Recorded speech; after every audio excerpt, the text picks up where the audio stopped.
Once again, RobLive, we are back again. Jim in the house. Hot summer nights. What's up? It's hot. Is it? Yeah. So, yeah, we strategically make these evening shows. And we have a great guest tonight. Before I introduce him, though, we're going to Tarantino it. Okay. So what we're going to do is I'm going to set a scenario that happened, somewhere late in life. And then we're going to work our way from the beginning back to that. All right. Sounds good. Okay. So here's the scenario. Our special guest, and we'll name him in a minute here, is a ambitious, young, energetic coach for Reedley College. And one of his many duties as an offensive coordinator was also part of recruitment. Mm-hmm. At the same time, you have a strong, intelligent, extremely athletic, overlooked senior from Firebaugh High School that nobody seems to take notice of. Right? And we're going to work our way back to that. Okay. But first and foremost, welcome Ernie Rodriguez to the show. Thank you for coming. Thanks for having me. Appreciate it. Yeah, we've been working on this for a while. Yeah, huh? We have. Hey, by the way, the theme music, all I kept thinking about was Cruising Moonies. Oh, Cruising Moonies. Okay, we have to talk about that one in a minute. Jim knows. Audience, real quick reference. Mooney, for those who are out of state or hopefully out of the country. I don't know how big our audience is yet at 375 subscribers, but if you're not from the local Central Valley, there is a cruise strip where cars used to drive up and down. In Visalia, there's one in Fresno. So back in the 90s, there was Mooney's, Cruising Moonies, if you were in Visalia, and it was Blackstone if you were in Fresno. Jim, which one did you cruise? Yeah, we did Mooney. Yeah, we did Mooney until we were... What was your ride? What kind of ride you had back then? A Regal. My Regal, buddy had I wish we had pictures. A Buick Regal, and my mom had a Bonneville. Nice. Yeah. What would you be bumping? It was... My posse's on Broadway. I mean, really, they're all one-hit wonders. I mean, I remember... you put me on the spot. I always hated it. Vanilla Ice? I'll give you one. What'd you have? So we used to cruise in my buddy's Jeep. Was this Mooney? Yeah, in Mooney's. Okay. Mooney's. And back to the hotel. Oh, yeah. I was bumping that the other day. Wow. Yep. Look that one up, Young Bucks. Back to the Hotel. What was the name of that group? Geez. Look them up. Back to the Hotel. I have all their singles. They're from Vallejo, V-Town. Are they really? Yep. I remember that. It was part of their rap. Yep. Look them up, Young Bucks. What was the song that we did in the Two Hungry Teachers with the Vallejos? And we were busting that in the very beginning. Was that Rump Shaker? Is it Rump Shaker? No, it might have been Back to the Hotel. No, it was. Oh, no. He's talking about E40. E40. Right. Yeah. We did Hypey. Yeah. Hypey. Was that Hypey? Yeah. I'm bad with names, dude. Yeah. So, anyway, cruising was a big thing back there. So, Ernie, what were you guys cruising? What was your car? We had a Jeep. A Jeep. Oh, okay. That was cool. Dude. Yeah, we just two dudes in the Jeep, dude. It was nice. No rolling down windows, nothing. It was just easy. Just right there. And then whoever you got to ride with you was in the back.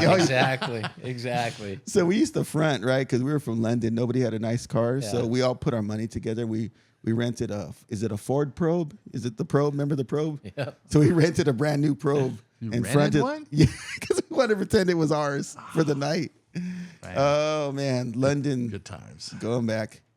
So speaking of going back, we're gonna go back to the beginning with Ernie. I'll talk a little bit how we met, and then we're gonna go back to his origin story. So I was hired in at Sierra Pacific High School back in 2014. I had moved back from Los Angeles with a family. And my first day at work, I'm in the copy room, right? The young kids are like, copy? Don't we just use Google? Right? But back then, you made physical paper copies, right? Back in the day. So we're making copies, and I'm in there, and I see this person, and immediately I recognize him because, taller, a little bit more dressed, but the face is the same. And I'm like, that's Ernie Rodriguez.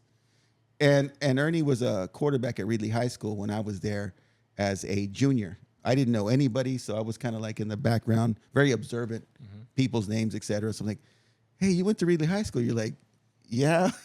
who are you?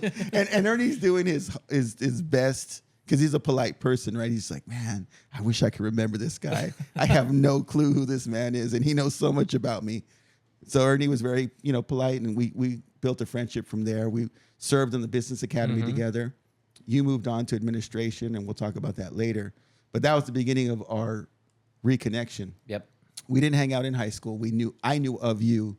You didn't know of me. And then now we're reconnected.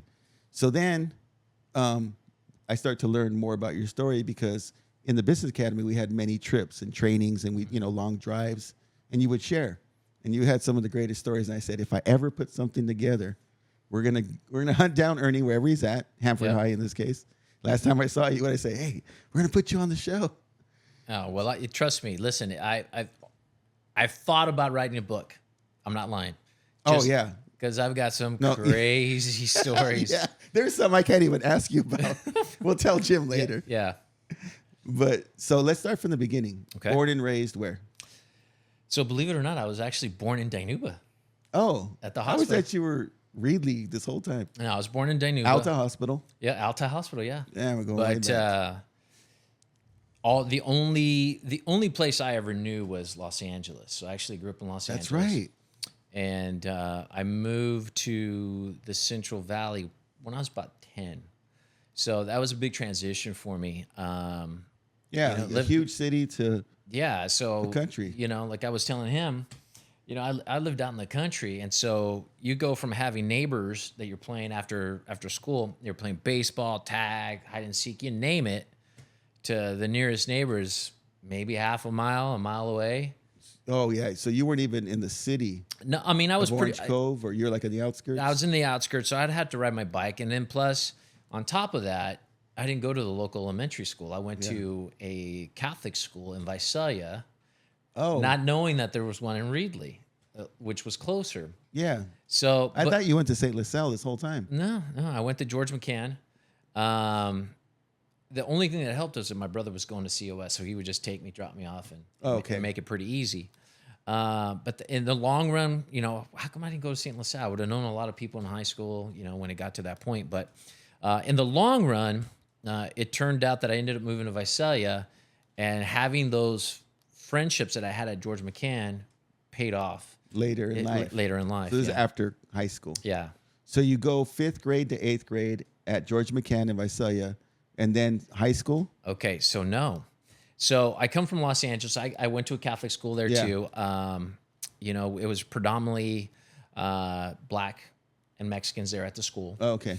And so coming to George McCann was a big culture shock for me. What was the population? Well, at our school, the only white people that we saw at my old Catholic school were the priests and the nuns. Oh, yeah. Okay, so now, they're the teachers, right? Yeah, they're the teachers, right? Now, did you ever get hit? Like, were they allowed to? Oh yeah.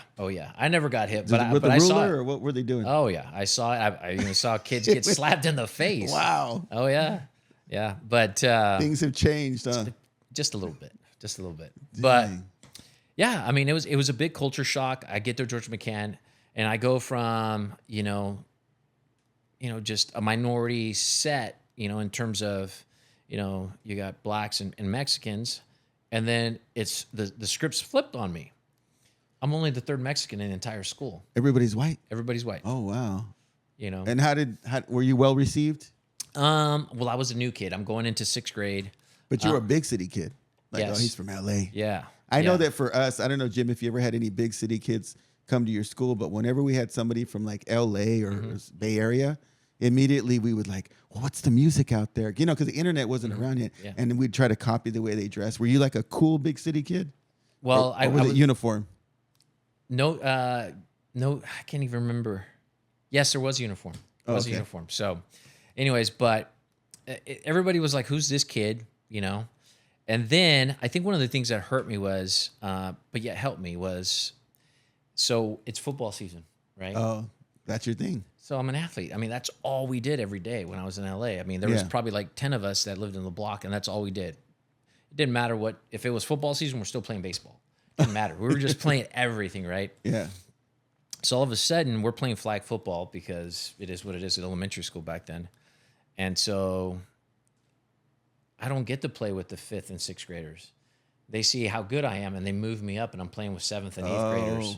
That's instant cool factor right there. Well, you would think so. Yeah. I get cred with the 7th and 8th graders, but not so much cred with the 5th and 6th graders. They're hating on you. Hating. It's like, man, he just got here and he's already hanging with the cool kids. And so, was there bullying going on, or? Yeah, there was a little bit of picking on me a little bit, but they didn't realize I grew up in LA, and That's all we did was fight. So you're well versed. Oh, dude, I would Did you get suspended? Never. You guys took it to the bathroom, or how did it work? Right out there on the playground. Oh my God. Yeah, I remember I took on 3 guys at one time. And who breaks this stuff? Is a priest like? They did. They stopped. Oh. I love to fight. I got a broken nose for it. Back then, they went all the way until it was over. Exactly. Wait. He's not done. He's not. Oh my God. And there was one. I remember there was this one tall blonde kid. He was probably like 5'11" already. Yeah. Out of Exeter. He just wanted 5'11". Yeah, and he just wanted to fight all the time. I'm like, I'm gonna kick your butt again, dude. Stop. And every time it just happened. But so I lasted a semester. It was just. Oh. So I went from an A student to a D with all this extracurriculars. Yeah, and just not adjusting. It just wasn't the same type of kid. Yeah. And so then I go to elementary school there in Orange Cove, and even that was an Is that Citrus? It was McCord for one semester. Funny thing is, the day that I enrolled at McCord is the day that I stayed home, and my mom was going to take me to enroll me, and right before we were leaving, the Challenger explodes. Oh, do you remember that, Jim? The space shuttle. Space shuttle. Oh. I was watching it. We all watched we were watching it in PE, and my PE teacher, he wheeled. You always knew that it was exciting when they wheeled the TV into your classroom. Yeah, that's what happened to us back in the day. And they wheeled it in, so we didn't have to go. And we're sitting there watching it, and all of a sudden, it happens, and you're like, and he's just looking at it, and we're kind of like, what's next? Yeah, and wait, I don't see it going anymore, and I'll never forget that. Yeah, never. And so you were at school, or you were? We were going to school, but I wanted to watch it. I think that's because we were kids. That space shuttles were cool. Mm-hmm. That was a big deal. Yeah, and so I just said, "Can we just wait? Let me watch this." And my mom said, "All right, cool." And then it explodes, and I'm like, "All right, let's go, let's go." Wow. So, but even then, that was a big adjustment for me too. But the only thing that helped me out was my athleticism. Yeah.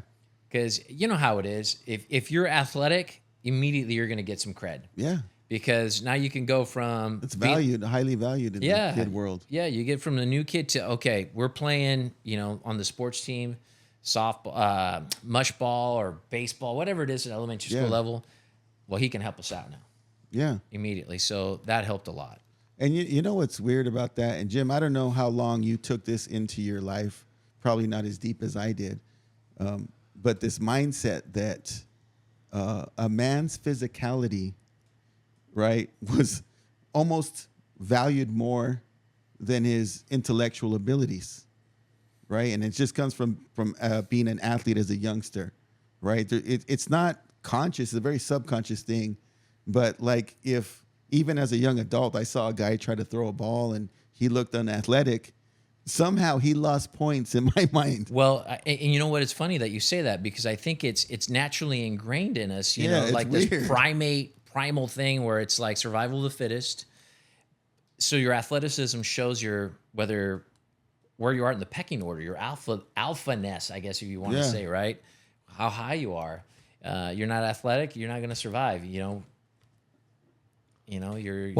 How many times did we hate lineups so we could pick our teams, and you already know you're going to be picked last, or you're going to be the first one. Or you paper, rock, scissors, and the first guy they're going to pick is Jose because he's a better soccer player. And that carries into your adulthood. And I'll give you an example. I always know who got picked last or who wasn't athletic when we start playing board games, and they're kind of like the over-the-top guy. Right? or we're playing, like, this is another example. Like, let's say we're playing some pickup basketball and there's some little kids involved. And this is the guy who will swat the little kid. Yep. Right? Yep. And exert his dominance. You're like, bro, he's 10.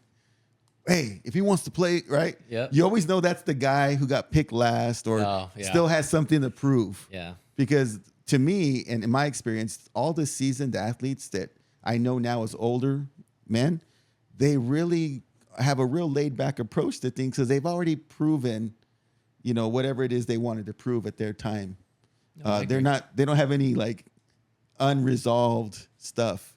And then the super go-hards, because like I was playing 50-year-old men's league baseball last year, And some of the over-the-top competitive go-hards, I was like, I think this guy probably, Remember the scene from Napoleon Dynamite where the uncle was trying to Uncle prove Rico? he was still Rico? Yeah. Yeah, the Uncle Rico. Uncle Rico, Yeah. Could have won state. Could have been state. Yeah, and then, Give me that steak. I'm gonna hit that. Watch it. Yeah, and you have guys who still talk that way sometimes, right? Like there's Glory days.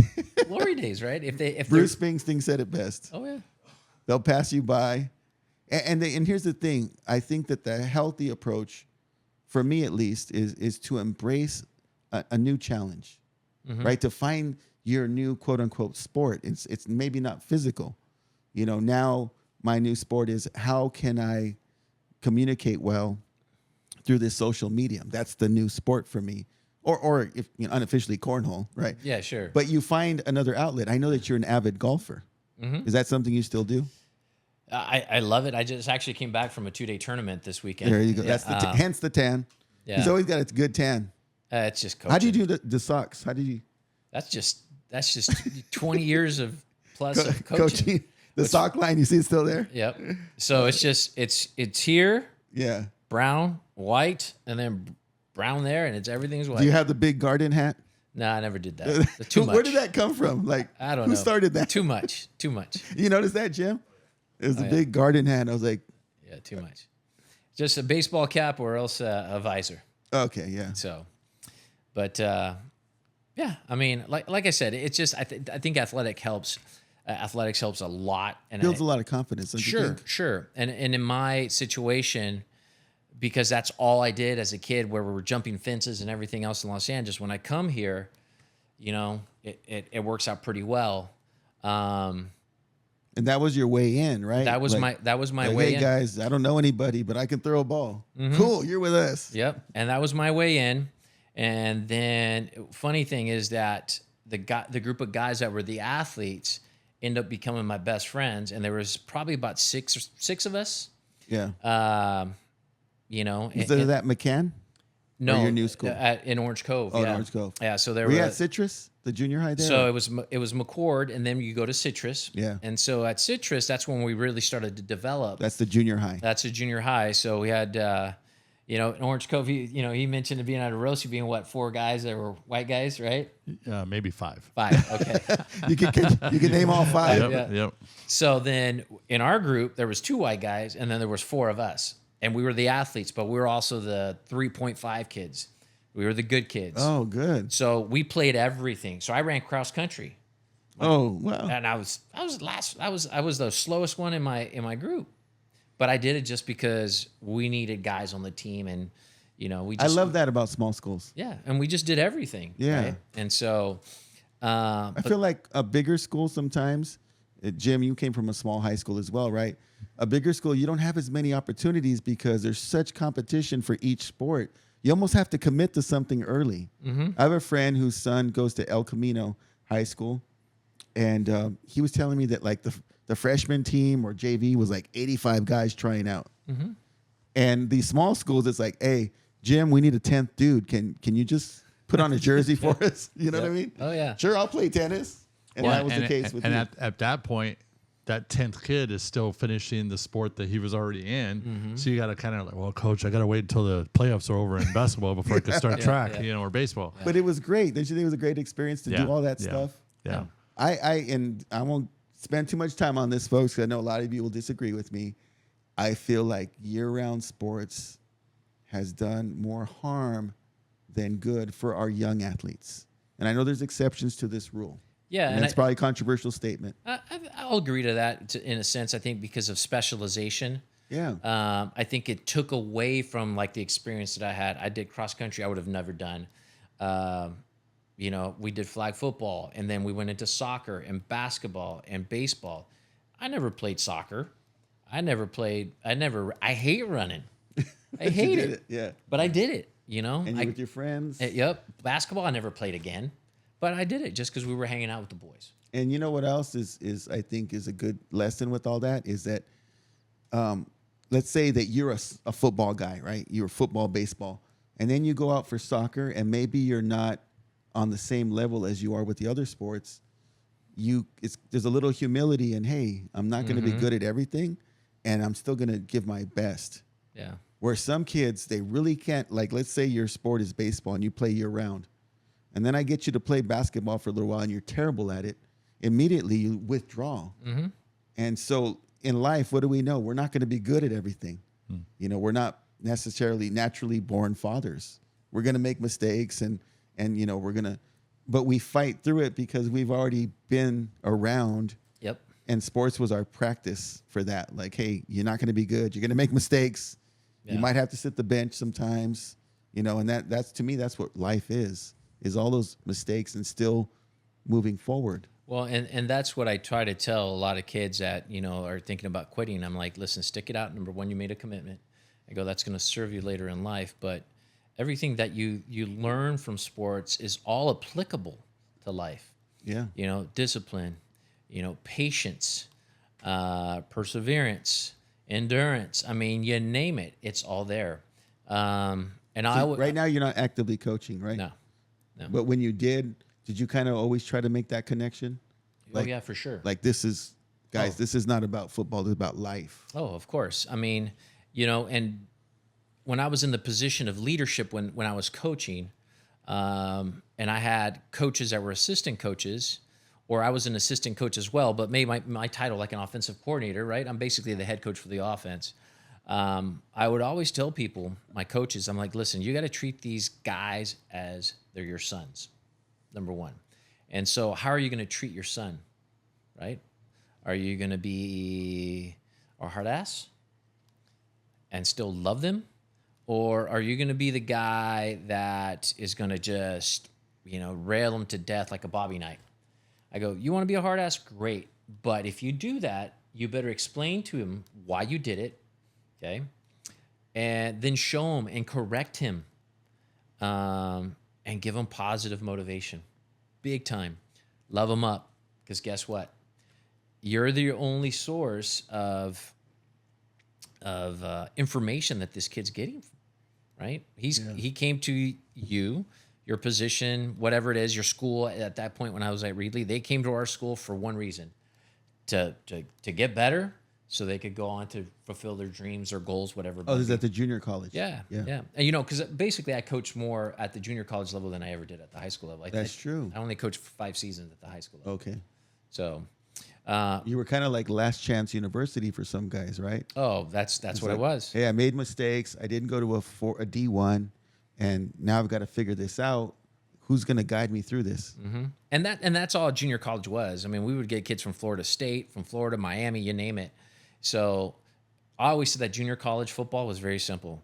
It was the kid who screwed up. That was a bounce back. That's what we used to call these D1 guys. Bounce backs. Mm-hmm. But D1 talent. D1 talent.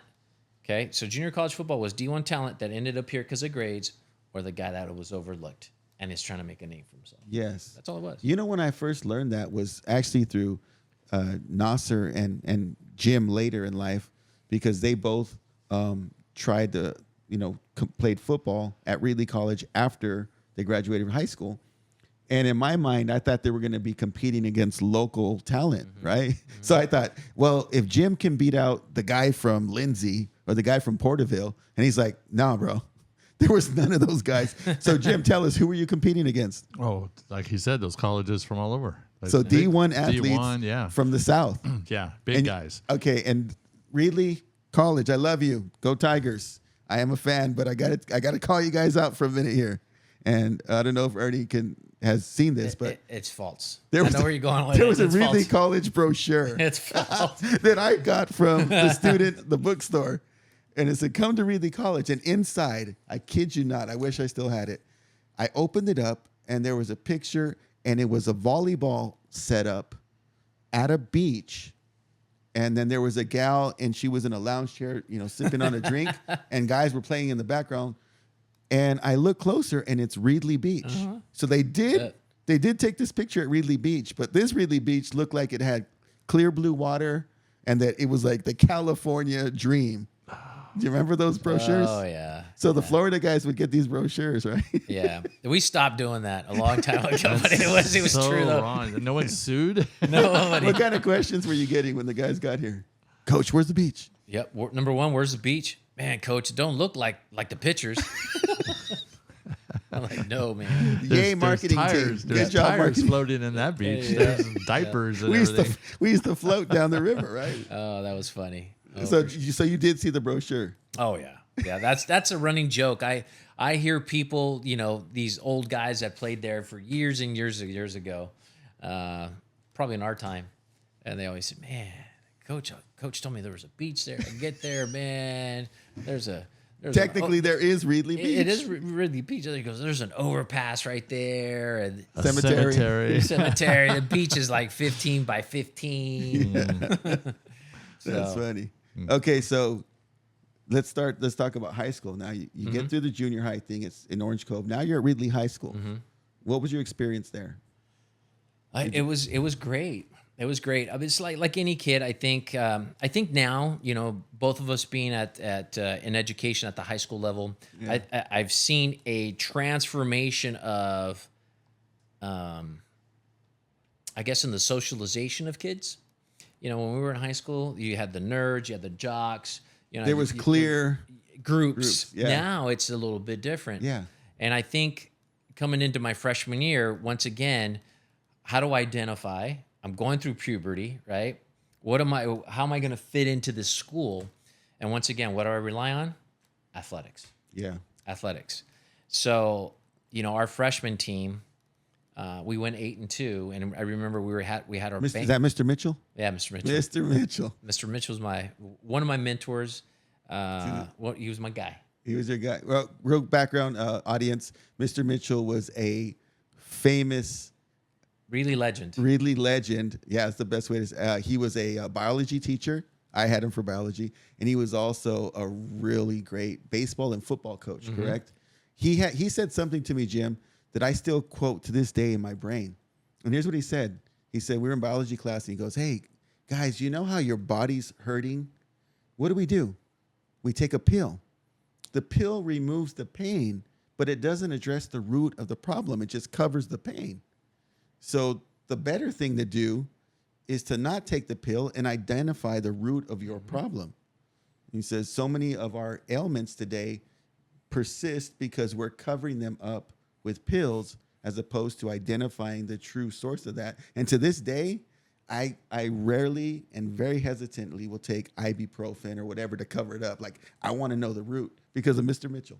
Yeah, he passed away probably about 7 or 8 years ago, and that one hurt a little bit. Yeah, because he was such a mentor for me, through high school, and then after high school when I started to play at the junior college level, and when I came back to coach, he was always around. So, but anyways, he was our freshman coach, and then when we went at 8-2, and you were the quarterback. I was a quarterback. Wait, left-handed quarterback? Right. Right-handed. So I don't know why I thought you were lefty for some So I remember There it is. Okay. Okay. I remember I played safety against Fresno High. It was our scrimmage, and I was coming down. They tossed the ball to the right. I'm coming down on the sideline, and I get ear hold, and I land literally right at his feet. He looks at me and he goes, Mr. Rodriguez, you're not playing safety anymore. That's the last time I played defense. So, because we needed a quarterback. If you can throw at the freshman level, that is a huge plus. I don't care if it's today, in today's game. If you can throw as a quarterback at the freshman level, man, it's different. Did you kind of choose that, or you naturally gravitated towards quarterback? Well, yeah, because I was a pitcher in baseball, so I can throw the ball. Yeah. And so I would always throw the football and just, I wanted to play receiver, but we didn't have a quarterback, so I just did it. And then it became your thing. That was my thing. And you fell in love with it. Yeah. And so we went 8-2. And good record. Yeah. And then once again, so you go into where am I going to fit in? And athleticism, athletics were the key to get me to where I started to identify myself. Okay, this is kind of my role. And I remember we were having a football banquet and everybody was there, and we had it at the PC or the auditorium. Yeah. They didn't have it in the cafeteria. And they started talking about, stats. He was the MVP, this, and he goes, I didn't even get the MVP. We had a guy named Robert Lampa who I threw all these touchdowns. I remember Robert Lampa. I played with him. Yeah, I threw all these touchdowns to, and he got it. Yeah. He's an engineer now, I believe. So yeah, his sister teaches in Hanford. Yeah, civil engineer. Yeah, he is. Good dude. Really good dude. And so I just remember they mentioned, and Ernie Rodriguez threw for over 1,000 yards. Well, back in 1988, 1,000 yards was like throwing for 2,800. That's a lot. Yeah, because everybody ran the ball back then. A lot of pass plays. Yeah. And so I just remember the seniors were in front of us, and they all looked back. And I was just a little shy little kid. And then afterwards, they all came up to me and goes, "Dude, you had a hell of a season." And they're like, the juniors were like, "We want to see what you can do next year." And so you got moved up. I never got moved up, and and I'll tell you the reason why. So Reedley High School wasn't very good in football, but they saw promise. So we went 8-2 as a freshman. The incoming class went 9-1. Well, us as JV players, we went 6-3-1. So we were in the hunt for the W Wild Championship. So coach brought me up to practice and never once brought me up. So I was practicing with the varsity, but never pulled me up. I see. Because he wanted you to develop.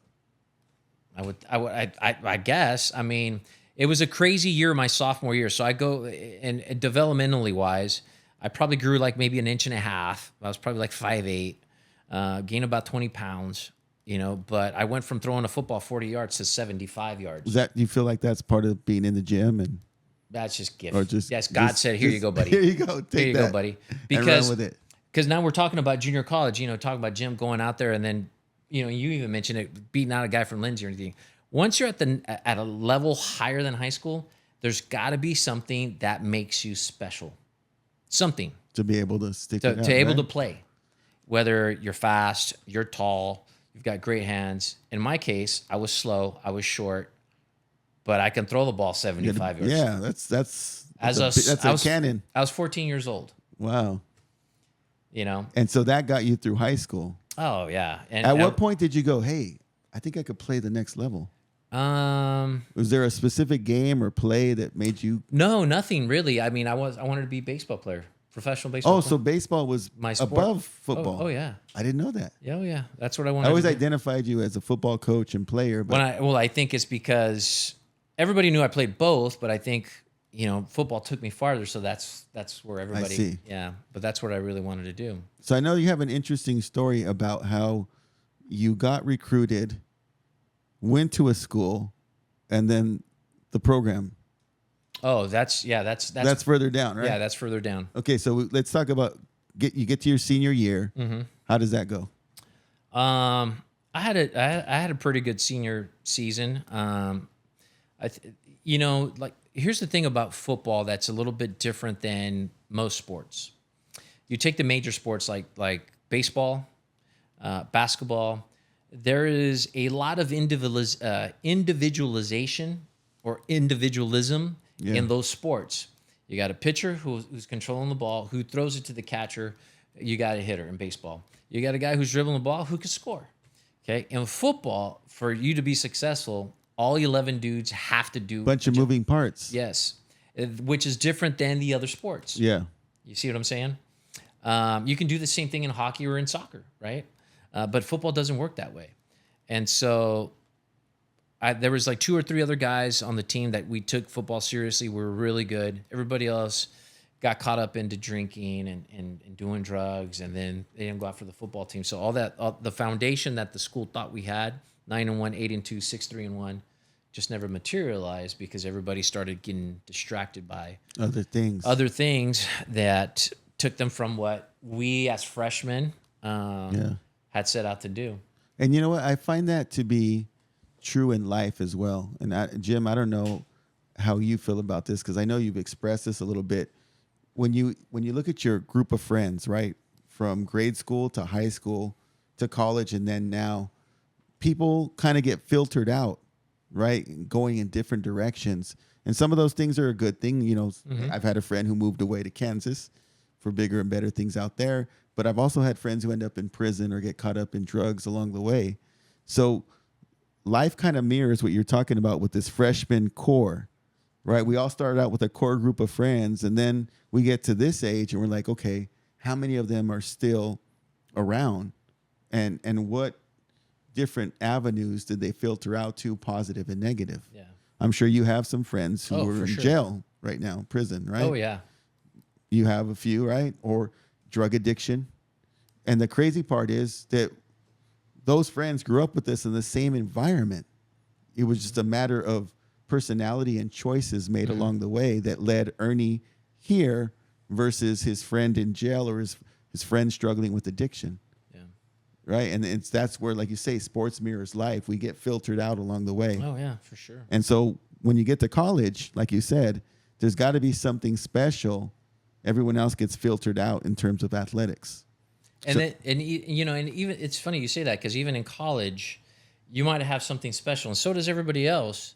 But then those same things that affected my core group of friends in high school, why we weren't successful my senior year, I mean, which happens at every school as well. Yeah. It applies at the junior college level or at the D1 level. Those externalities that come in and start making, enticing kids, the parties, the girls, the drugs, everything else. And it steers people away from their goals. So the only difference I would say is at the high school level, it's here. Once you go to the college level, now it's here. Yeah. It's a little bit better, a little nicer. And depending on what level of college you're at, it's going to be even nicer, You're right. Jim, do you remember these people? And I know Ernie does. You get to college, and then you identify some of the college kids around you, and you're like, this is your first time away from home, huh? You were probably a really good student in high school, weren't you? And now they're discovering this newfound freedom, and some of them just go off the deep end. It's just too much. I call it the loose dog syndrome. You know how when your dog gets loose out of the fence, he ain't coming right. He ain't coming back. He's gonna go down the block. Yeah. He's gonna pee on the neighbor's yard. You know what I mean? But how many students, because we're educators, so how many students that just can't wait to go away to college? Yeah. They don't even care where they're going. They just want to get out and then have that freedom. Yeah. And know, you just pray that they were raised in a way that they're going to stay on the right side of the fence instead of the bad side. It's a balance, though, because let's say you had the parent who didn't let you go to any parties in high school. Well, guess who you are now? You're the partier. You're the partier. And you're discovering all these things because they were just too overbearing. I feel like there's got to be this balance of hey, listen, I'm not going to have you come in at 2 a.m, but go to prom, go to a few parties, I want you to have some experience before you go out on your own so that you don't take it all in and just go overboard. And I saw so many kids fall by the wayside, male and female alike, because they just had too much freedom too soon and they didn't know what to do with it. Whereas I feel like all three of us were fairly independent junior, senior year. We had jobs. We were driving. We had friends. We socialized. We'd been around. And for better or worse, we had been around some chemicals and liquids, so we knew how to handle ourselves by the time we got to college. It wasn't new to us. But I think in moderations, I think all of us have been given those freedoms in, how do you say it? Small moderations, small portions, other than just being okay, you're free, go away to college, and now pay your bills, pay everything, go to school, get grades, get a job, have a girlfriend, boyfriend, whatever. It's a lot. Oh, man. Yeah. So. And I also feel like I've heard some stories from you that our parents were not our friends. Yeah. Meaning that we had a relationship and there was respect and we talked about things, but they weren't setting up drinking parties at our house in the basement for me and our friends. You hear about this now, as high school teachers, you hear these nightmare stories where it's all these kids got smashed this weekend. Well, where were they? They were in the basement at so-and-so's house. Where are the parents? Oh, the parents thought it'd be better if all of this went down under their supervision. Yeah. It's what? How are we supervising a drinking party? But then now they're marked as the cool parents. Yeah, If I ever get marked as a cool parent, I'm doing something wrong.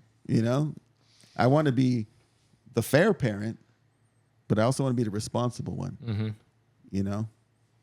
And I think growing up, I think all of us could validate to this, is that there's consequences to your actions. So if you do something, my dad used to always have a saying, if you're man enough to do it, you better be man enough to support it. And it made me think a lot, what's that mean? Child immediately. Yeah, exactly. Exactly. So I was maybe I shouldn't fall in love right away, or wait until I'm out of college or out of school and move on, and so just not be stupid. Mr. Chance lessons. There's a lot of them. Yep. Okay, so now you get to college, and is Reedley your first? Yeah, Reedley's my first stop, and so I'm young. I'm still 17. That's right. You were a young senior. Yeah, I was 16 going. I didn't turn 16 until like the 9th game of my senior season. So it was almost November, before I turned 17. So I'm 17 going into college, thinking I'm playing baseball. And then I got caught up in those distractions. College wasn't a big thing for me. I just wanted to play sports, thinking that what I got away with in my senior year was going to translate to college. Yeah. I hardly went to class my senior year. I remember a story you told me once. I think it's been long enough so nobody's going to get arrested. But you were like, yeah, somebody sent me to go get food, or some teacher just would let me take off during class. And I'd be like, what? Oh, yeah. Yeah, all the time. So I take my truck and go get some sodas. All the time. Did you have that, Jim? Did you have that favoritism when you were in high school where you could do things? I wouldn't leave campus. I just would ditch and go to my favorite classroom, and I had woodshop 4 periods in one day. Wow. One day. Would you build a house? Master carpenter. But right across from it was auto shop. So it's like, hey, my buddies are going to put their stereo in their car, so I'm just going to ditch whatever class I had and go hang out in that teacher's class. And we did that all the time. And the teacher was like, yeah, whatever. Yeah. The attendance lady was like, yeah, you're good. Yep. Yeah, I see. I didn't do that. I took off from campus and did all that. I mean, I remember, it's funny. I was moving some stuff, and I came across my yearbook, and I just, you kind of reminisce, you get nostalgic, and you start reading what people wrote. And my girlfriend at the time, she wrote some really nice things, and she just said, I just wish you would come to school a lot more often. That was her message. Yep. Because I'd never see her in school. I was always after school, just because I never came. I needed one class to graduate. And what were you doing when you weren't in school? Were you like just the restaurants, or were you? Yeah, I was playing video games, and then I was, at an arcade. It was like college almost. Yeah, and then dabbling in some stuff that I probably shouldn't be doing. Yeah. Now, did the friends ditch with you? Oh, of course. So it was you and your group. Oh yeah, of course. But so the girlfriend was a younger group of girls. Yeah. She was a junior, and she wouldn't do that. She was like straight laced, like 4.0. Like, I'm not doing come that. to class more. Yeah. That was her message. Yeah. Oh man. But yeah, I wouldn't do that. It just. If I could do it all again. But I was bored at school. It was easy for me, and you know how back in the day you can go to summer school and get ahead in credits. Yeah. So I just needed one class to graduate, and it was second period. So I wouldn't show up at first, go to second, and then I was done the rest of the day. It's done. floating. And somehow I was still eligible for sports and everything. Yeah, but the thing was, I made friends with the principal. I was a TA with the counselor. You had the soft skills. You had the social. See, this skills. is a one-sided story. We need to interview the principal and the teachers. They'd be like, "We're phasing him out of here." Yeah, it was. I don't know. I just made sure I made a lot of friends with people that I knew that can get me out of stuff if I needed to. Wow, you had what I call compensating factors. Yes. Yes. He's not here a lot, but he's a pleasant young man. Oh, geez. And he does what we need to. He's beating the system. Yes, I was. And I mean, think about it. I'll give you a story. So I did something stupid. My senior year was in May. Yeah. And so I got caught with 2 girls, and we got 180 hours of Saturday school. How do you even complete that? In May, your senior year? None. So I go to Saturday school. I have my Letterman jacket on, and Mr. Rendon. Do you remember Mr. Rendon? Oh, yeah. He's another Reedley legend. He's an old Marine. So this guy fights in World War II, Korea, Vietnam, and he's a CHP officer. Yeah. So he had glasses and a flat top, and you didn't mess with him. Yeah. And he's doing Saturday school. I walk in. I'm there 15 minutes, and he goes, "Come here." I go, "What's up, Mr. Rendon?" He goes, "You don't belong here." He goes, "Go home." Really? Wow. I did 15 minutes out of 180 hours. And you were gone. I was Beating gone. the system. Yeah. Oh. So those were the type of things that I did. And so once I got to college, I was like, okay, I'll be able to do stuff like that. It didn't work out that way. And so I nearly failed all my classes. I was playing baseball. I couldn't throw a baseball to save, and so it just, I took a turn and it just wasn't good. And my mom always said, listen, if you don't want to go to school, don't go to school, but you're not going to live under my house if you don't have a job. So I said, well, fair enough. Yeah. And I'm like, I really don't want to work at my mom's store. She had a video store at the time. Oh, that's right. Was it in Orosi? Mm-hmm. In Cutler. Jim. Yeah, you probably went to my video store. What was the name of it? Mm-hmm. Yeah. Abby? Mm-hmm. Yeah. We own that Abby place. Video. Yeah, that was you guys. Yeah, that was us. Many memories. Didn't I tell you this guy has a connection? Yeah. Ernie has a connection So you with got everybody. robbed a lot. It seemed like it. But yeah, I mean, so, I didn't want to do that. So I said, you know what? I'm going to leave. And I went to San Luis Obispo. I was living with 8 dudes in a 2-bedroom apartment, paying $50 a month. Just living life. And why'd you pick San Luis? Because a buddy of mine was like, hey, just go. At the time, my mom wasn't speaking to me because I got a tattoo. Oh. Right. And so anyways, my life, she was mad at me. I had no car, nothing. My stepdad was really, really cool. He goes, here's a couple $100. Figure it out. So I started working at 7-Eleven. In San Luis Obispo. Just trying to survive. Man. What was that like? I convenience store, I feel like you get all walks of life. That was freaking awesome. I met so many people. Were you the late shift? Oh, yeah. Graveyard, always. They always start. And who'd come in? The college kids? Or? Oh, yeah. Because it's right on campus. So it's Cal Poly was there, and I think I know what 7-Eleven you're talking about. It's right off of California. Was it by Speedy Burger? Do you remember Speedy Burger? It was like a little burger stand. My sister worked It's there. right next to the gum wall. It's like right around the corner from there. That's Higuera Street, huh? Yeah. You're talking about by the school, Santa Rosa, that 4-way?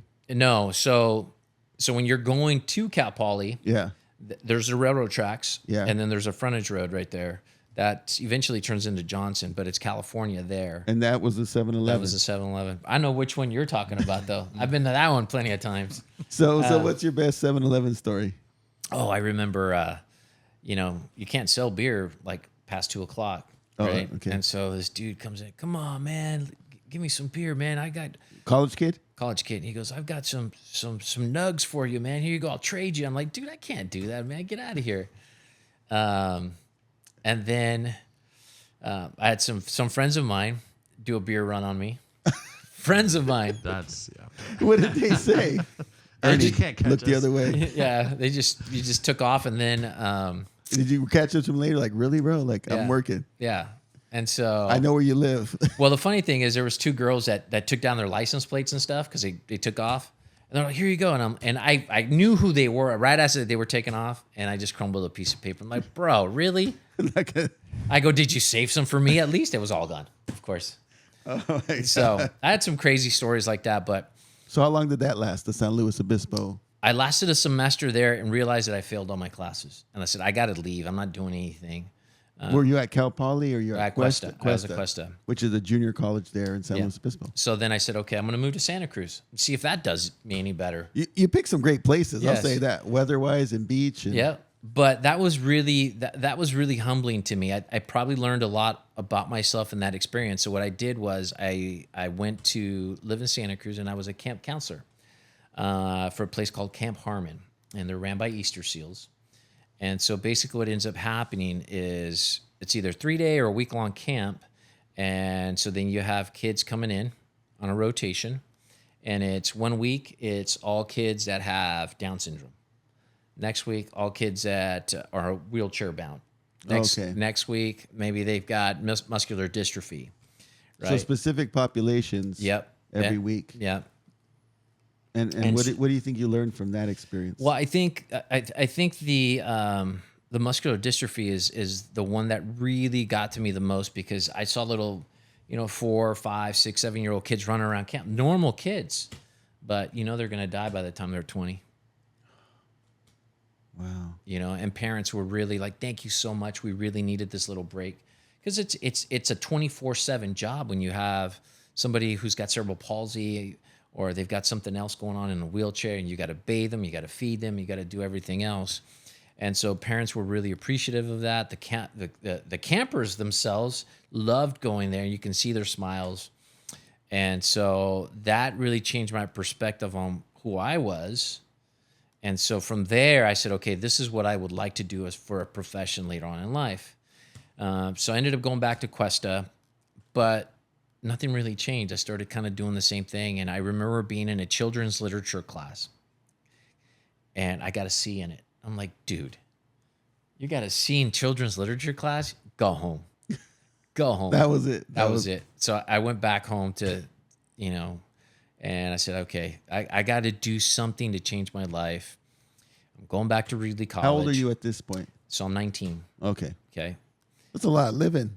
2 yeah. years. Oh yeah. I did a bunch of stuff, and I did a hitchhiking trip to Oregon, You know what? I have this theory. You should write a book. Yeah, right? That story in itself is crazy. Hitchhiking trip. So 2 days. This is where this little theory I have, and I'm sure you guys have similar experiences, but when you leave home to Central Valley for the first time, after you go through some things, when you come back, it's never quite the same. Mm-mm. You don't see home as the same because you've now seen this much bigger world. And that's exactly what happened to me with that first time I left. And I went to, when I was going to Cuesta, I was like, whoa. So I always encourage kids, I go, get out of the valley, go see the world, because you're going to get different points of view, perspectives. Yeah. So you went to Cal Poly.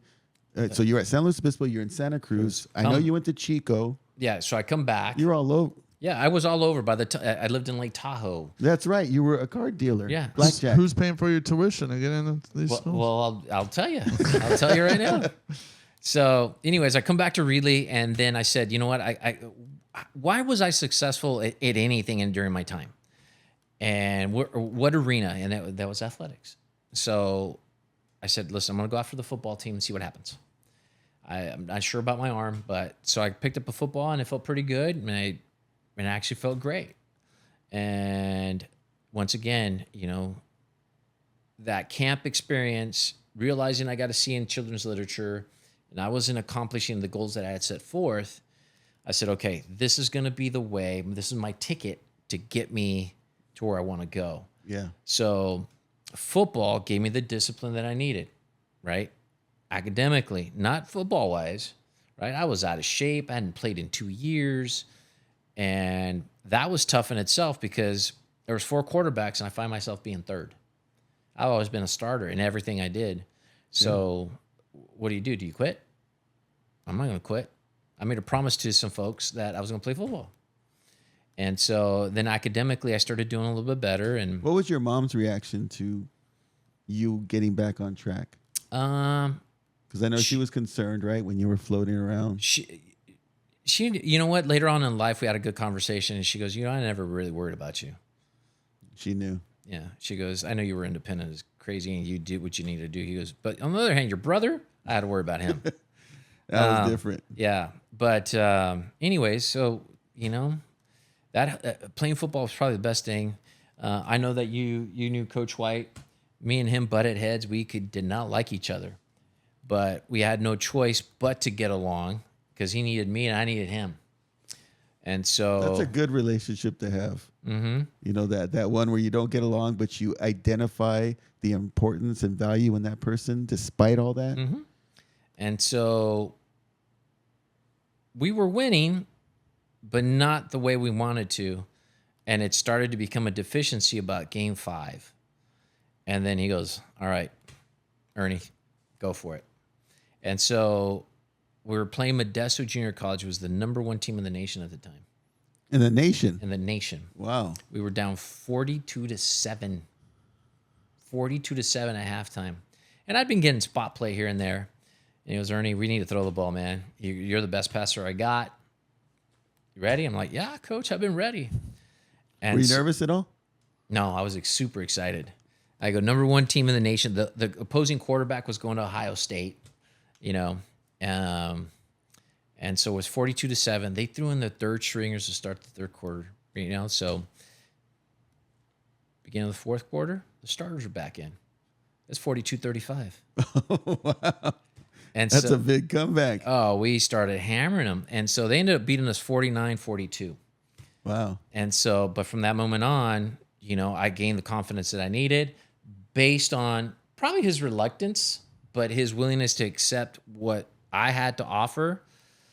Our personalities didn't mesh because he was really kind of like this, and I was so free-spirited living in San Luis, Santa Cruz, that I was just, I had long hair. I was this kind of hippie kid, and he wasn't. Right. And he wasn't. He was just straight up old school. And it became a good working relationship. And then by the start of my sophomore year, I was entrenched. Nobody's going to take my job from me. So I had my long hair. He had gotten used to what my personality was like. I would throw digs at him. He would throw them back. And we had a great relationship after that. My sophomore season was great. And this is when you transfer? Yeah. So then I transferred to Chico State. Chico State. Yeah. So I was interested coming out of high school. But once again, anybody who's seeing this, if you're young, take academics seriously, because the academic portion that I really screwed up on it while I was at Cuesta, came back to haunt me. So Cal State Northridge was a FCS school, which is Division I AA. Yeah. And they were interested in me, couldn't offer me a scholarship. Oh, because of my GPA. Oh, I see. So Chico State was a good fit as far as GPA and program. So there's a lot of eligibility rules within the NCAA. Division I does this, and so Division II is a little bit more lenient. D3s, they're actually pretty strict because most of them tend to be really highly academic schools. I see. And then NAIA schools, they don't really care. But anyways, it was a good fit. It was the major that I wanted. And then so I'm there about, not even there that long. And then we get a team meeting, and they said, hey, we can't, we're getting rid of the football program. You hear that, Jim? Moves all the way to Chico, and the football program folds. So after how many years was it active? Years? Forever. Yeah. There's so many coaches here in the Central Valley, high school coaches that you probably know of. They're all Chico State alums, football alums. And just had to transfer out because... And so everybody's getting recruited, and I just said, you know what? I'm done. I'm just going to focus on my academics. I wanted to be a speech therapist. Yeah. And I knew if I went somewhere else, might not have the major. Yeah. And so I just stuck it out. And I sacrificed football, playing for what I thought was my goals in life, right? So then I'm about to graduate. I'm like maybe 3 or 4 units away. I'm like, I really don't want to do this. I want to be around kids. I want to coach. I want to be around football. And so I graduate, and then I go into teaching. And so when you start teaching, is your first gig with Reedley, or? So I come back home, and my first job is at Reedley High School. Oh, the football coach position. Well, I wasn't initially. There we go. Jim's alumni, the Cardinals. The Cardinals, the Rossi Cardinals. Did you ever go to Rossi Pizza House? Oh, all the time. With the cardinal and the helmet. I love that statue. That dude, that big old dude, always deliver pizza to our video store all the time. Oh, the big guy working there? Yeah, he had a big beard like that. I'm not sure if he owned the place or not, but a Rossi Pizza House. Yes. Yeah, it's hard to find when you drive by. I actually tried to look for it, and it's just a hole in the wall. Yeah. Room door. So you started Rossi High as your first teaching gig. Yeah, I was a sub, and then they created a job for me because I was just subbing there pretty much every day, and they liked me. And then they knew I coached football, so they offered me the job. And then who was the principal at the time? Etheridge? Yes. Yep. Yeah. And Jim Petro? Or was he still there? No, he wasn't there. Etheridge, yeah. Yeah, but Etheridge was the principal. So how did this translate into a college coaching position? So when I came back, I started subbing, and I wanted to be around football. So I called up my old junior college coach at Reedley, and I said, hey, can I come coach? And he goes, well, yeah. He goes, I'll make you the assistant. Just like that? Yeah. He goes, I'll make you the assistant quarterback coach. We have a quarterback coach who was my quarterback coach, right? So I'm just learning. And then he starts going off the deep end. He had his own personal issues. And so I was there 1 year, and all of a sudden, by year 2, I was the quarterback coach. At Reedley College, the Tigers. Yeah. And then... Now, how did you fall into the role of recruiter? So that's years later. So Coach White was building his program. And then by 2002, I become the head coach at Reedley High School. I leave Reedley College to become the head coach. Reedley College wins the national championship that year. Wow. So people go, man, you missed out. I'm like, yeah, I did. I go, but I wouldn't trade it. I go, I learned so much being at Reedley High School for that 1 year as a head coach that it taught me a lot about myself, not only as a person, but also as a coach, what to do, what not to do. So I ended up going back to Reedley College, and I mean, we had a string of just winning seasons like crazy. And so when did the coach come to you and say, hey, I need you to go find me some players? How did that come about? So let me get to that. So I go and I coach all the way until 2006. We win league, I don't know, 4 years in a row, 5 years in a row. We lose maybe a total like 5 games in those years. You know, those are great years. Oh yeah. You know, we're playing for state championships. We're, you know, bowl games. And then I said, it's time for me to leave. And so that's how I ended up in Hanford. Josh Young, who was a former head football coach over at Hanford High, just got the job, and he needed an offensive coordinator. We had a mutual friend, and he goes, why don't you guys just talk? And so I met him at the Spike and Rail in Selma. Pea Soup Anderson's. Yep. I don't know what it's called now. Yeah, but I think it's still Spike and Rail. Yeah. You been there, Jim? Yeah. So we met, and then he goes, all right, man, you want to be offensive coordinator? He goes, you want to build this program? I'm like, yeah. He goes, now we just got to get you a job. I was working at Corcoran High at the time, living in Visalia. So then, you know, I get the job. Year 1, we go 6-5. Next year, we're 11-2 in the Valley Championship. Wow. You guys won Valley? We lost. Oh, but you went to it. Yep. Wow. Yep. Pat Snyder. Yes. He was at Tehachapi. That's who we lost to. Oh, I didn't know they were Division. They were Division 3 at the time. Oh, yeah. okay. Yeah. In the Fog Bowl. Oh, yeah. Pat Snyder. Derek Carr was playing in that the same night for Bakersfield Christian. Everybody was fogged out that game. So, anyways, then I coach 1 more year, and then I go back to Reedley College, and then there was a new offensive coordinator. I said, I'm going to learn a lot. Realized he didn't know jack. Come back to Hanford High for 2 more years, and I go back to Reedley College. He's still there, and we squash it.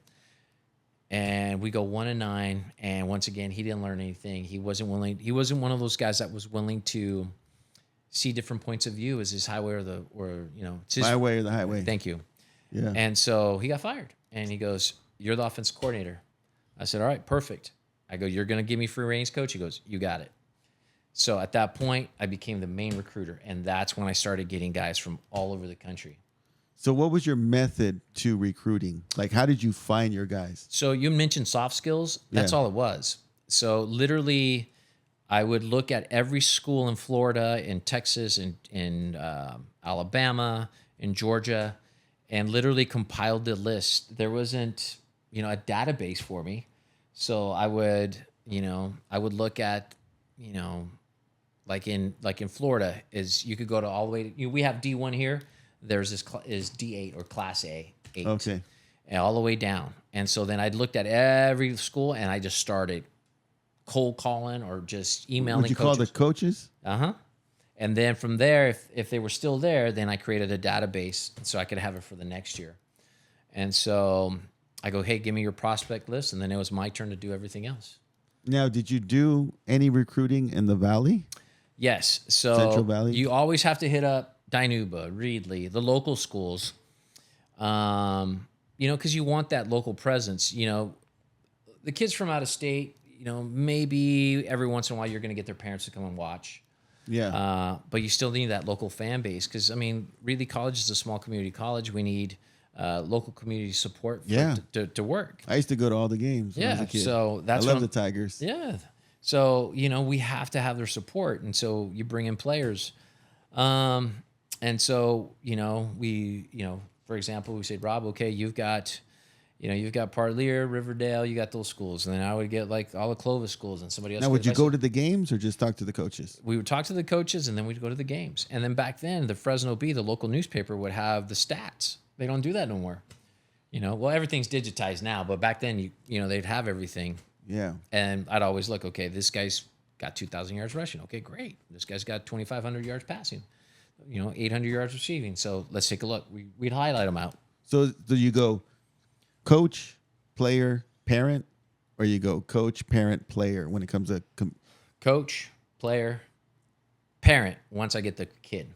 Oh, okay. Got it. I don't need to convince a parent. Yeah. A parent wants the kid to go to college. It's just where. I got to convince him to come to me. I see. You see what I'm saying? So I want to get to what I mean, this is my personal opinion, one of the biggest recruitments ever in Central Valley history. Okay. So start from the beginning of that one. Then we'll reveal the name afterwards. Okay. Because this is crazy. So, I've been in coaching long enough now that some of my players are now coaches, right? Yeah. And so we get done with Reedley College, and one of my old players is the head football coach at Lindsay High. And he's, we keep in touch. He's like, Coach, I really don't got anybody, man. My assistant coaches are just walk-ons. Their bodies are helping me out with drills. I'm doing everything. I don't really have a guy up in the box. He goes, you're done, right? I'm like, yeah. He goes, come and be my eyes in the box. I said, all right. So I get to the game. Oh, it's just for one game? For one game at Lindsay, right? Yeah. So I drive all the way from Lindsay from Fresno, right? And then I get to the game on the field, and then I've got some friends on the opposing teams, coaching staff. And when we get to talking, I'm like, so it was cool, and one of them was an old former player of mine as well. Yeah. So I get up in the box, and and Lindsay's just taking it to him. Their defense coordinator wasn't very good, so I'm telling my guy, okay, do this, do that, and then they're just whooping up on him. But the opposing team had this junior quarterback. He looked pretty good, and then one time he makes a throw down their sideline. I'm like, dang, that's pretty freaking good. I said, I got to remember this kid. And so then after the game, I talked to my buddies and my former player that was there for that, that were part of that coaching stuff. And he goes, yeah, he's pretty good. He's a baseball player, basketball player, football player. He was a junior, this recruit you're talking about. Yes. So then the following year, the former player who was at that school now joins the Reedley College staff. And so, we're coaching, we're doing everything else. And the season's coming towards that point where we have to start recruiting kids, right? Yeah. And I need a quarterback. I'm the new offensive coordinator. I need a quarterback. And I need to have one or two local guys, and then I'll go look for a big-time guy out.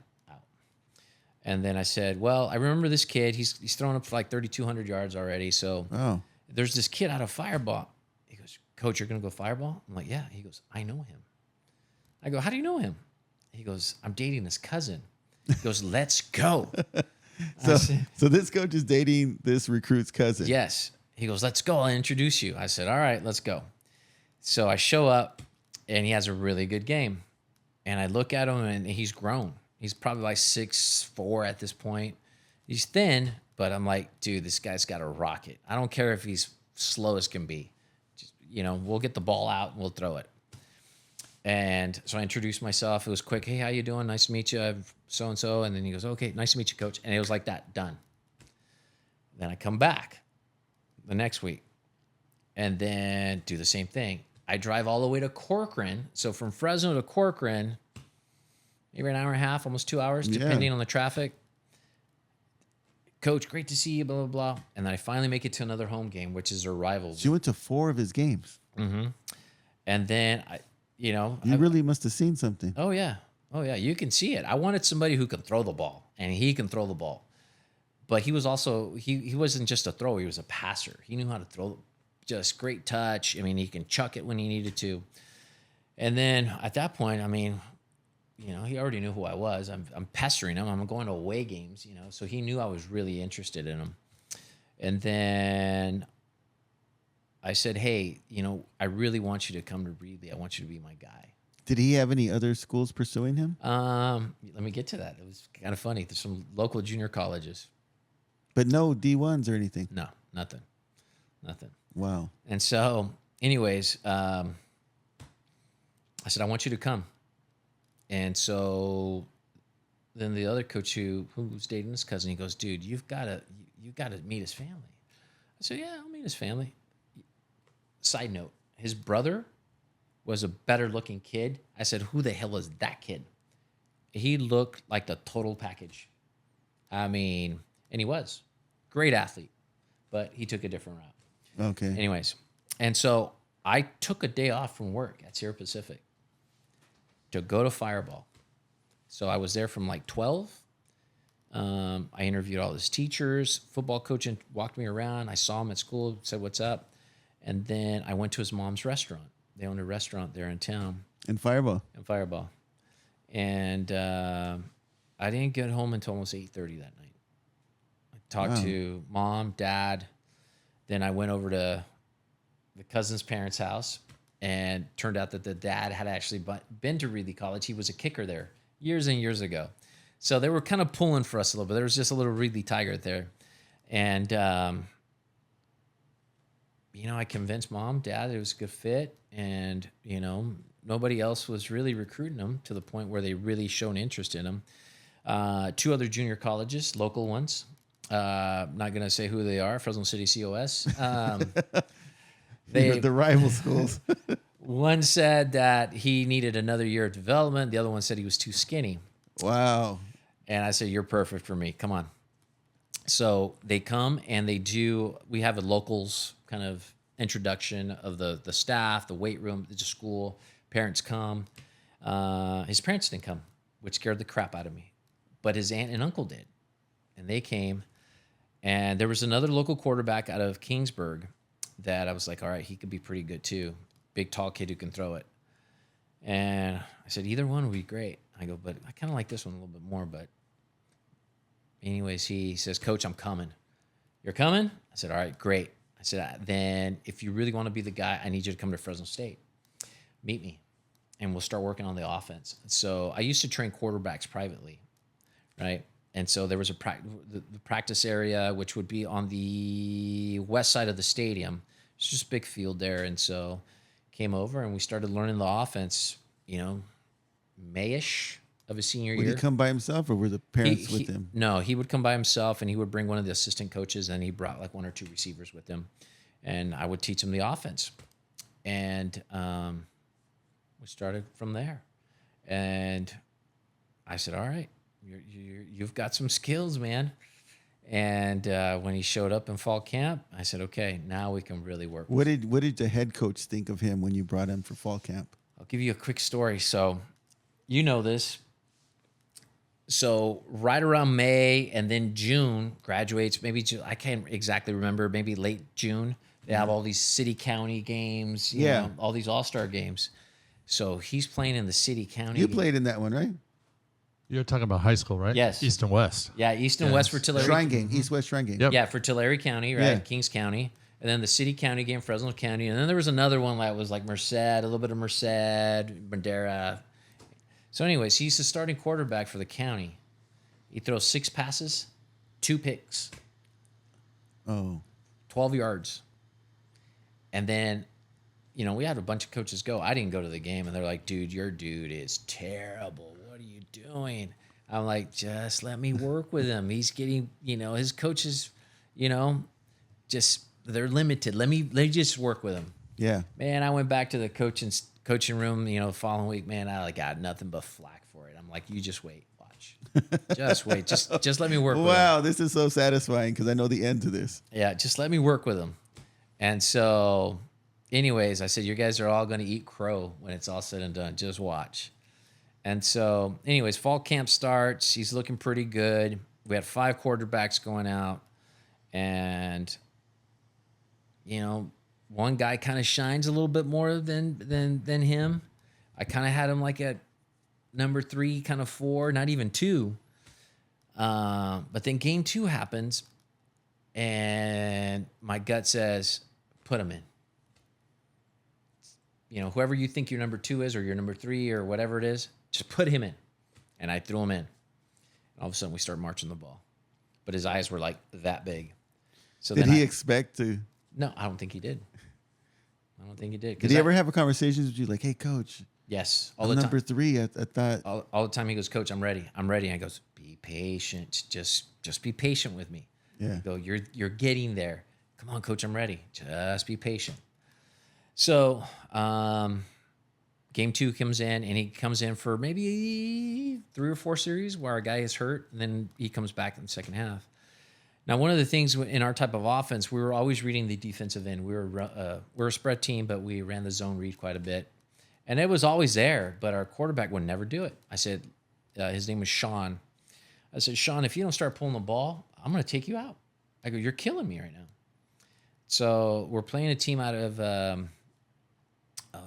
Richmond, Contra Costa. Mm-hmm.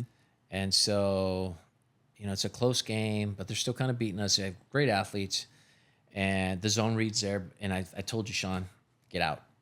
So I put this kid in, and he starts zone reading it, and we start making the reads, and we start doing well.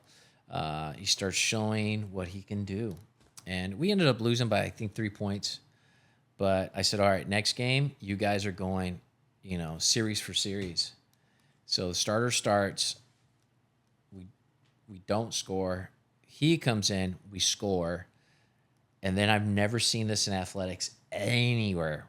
Anytime. It never happened to me as coach. The starting quarterback goes, just leave him in. Wow. Was he discouraged or he just... It wasn't because he was discouraged. He was discouraged, and it was like he gave up. He goes, just leave him in, coach. Pissed, discouraged. I'm like, you sure? Yeah. Wow. That's all she wrote. And from then on, the position was his. And he stays there for 1 year? Yeah, he stayed there for a semester. At what point did other big schools start talking to this player? So nobody really started talking to him. It really happened after game 10.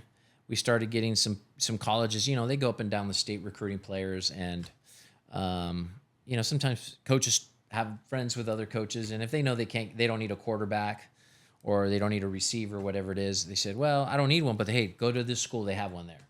So, maybe they coach together, somewhere at some point. Yeah. There might be at other schools, but they still hook each other up. So there were a couple schools that were coming down, looking at players, and I talked to his dad and him after the game 10. I said, listen, come back. I go, you're going to be the number one quarterback in the nation, guarantee. It's that simple. He goes, you'll get a big time scholarship. I go, look what you did this year. I go, it's going to be even more. And so, but he didn't want to wait. He wanted it now. He was just so eager. He had a chip in his shoulder. At what point in that season did all those other coaches go, Ernie, you were right? Probably when we started, we played Merced Junior College, and he threw 7 touchdowns. And the people in the stands are like, dude, this guy's a dude. This guy's a guy.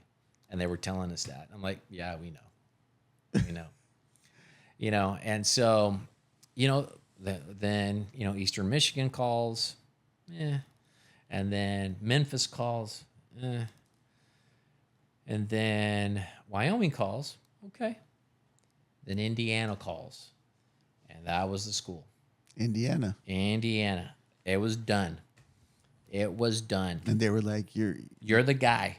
You're coming. Nobody knows this. Yeah. You're the guy. I talked to him, talked to Dad. I'm like, listen, you'll play. You're a mid Big Ten school, maybe a little lower end. I go, but you're going to get exposure. You're going to play at Michigan, Ohio State, Penn State, big schools, Minnesota. You're going to be on TV like crazy, right? And they had just had a running back go to the pros the year before, and then the running back that was going to start that year was this guy named Miles Sanders, who played for the Eagles forever. And then he ended up playing with some, I think he maybe stopped playing like a year or two ago. I remember him. And so I go, dude, they'll take a lot of pressure off you. So he goes, yeah, I'm going to go to Indiana. So they offer him a scholarship, and I'm talking to the offensive coordinator, just going back and forth. And then they get a commitment from a kid from Indianapolis.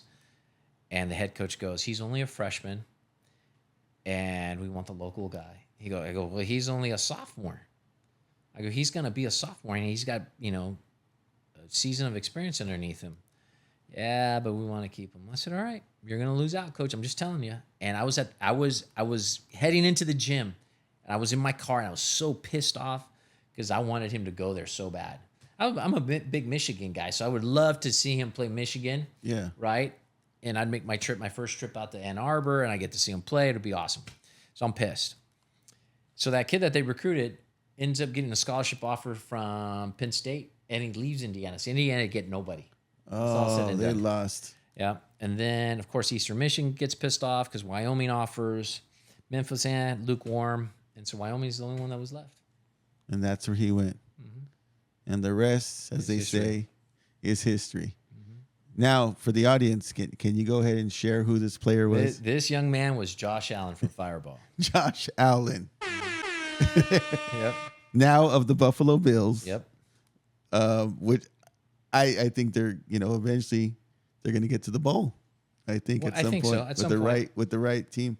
So fast forward to now, Josh Allen is in the NFL. Mm-hmm.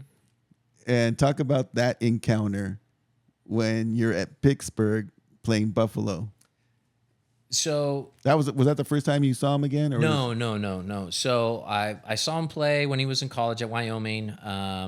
Were you guys still communicating? Yes. So he was playing BYU in the Holiday Bowl. We went to go see him down there. What a great game! It was raining and we were all drenched. So I saw him there. I saw him play against. Well, we wanted to see him against San Jose State, but he got hurt his senior year.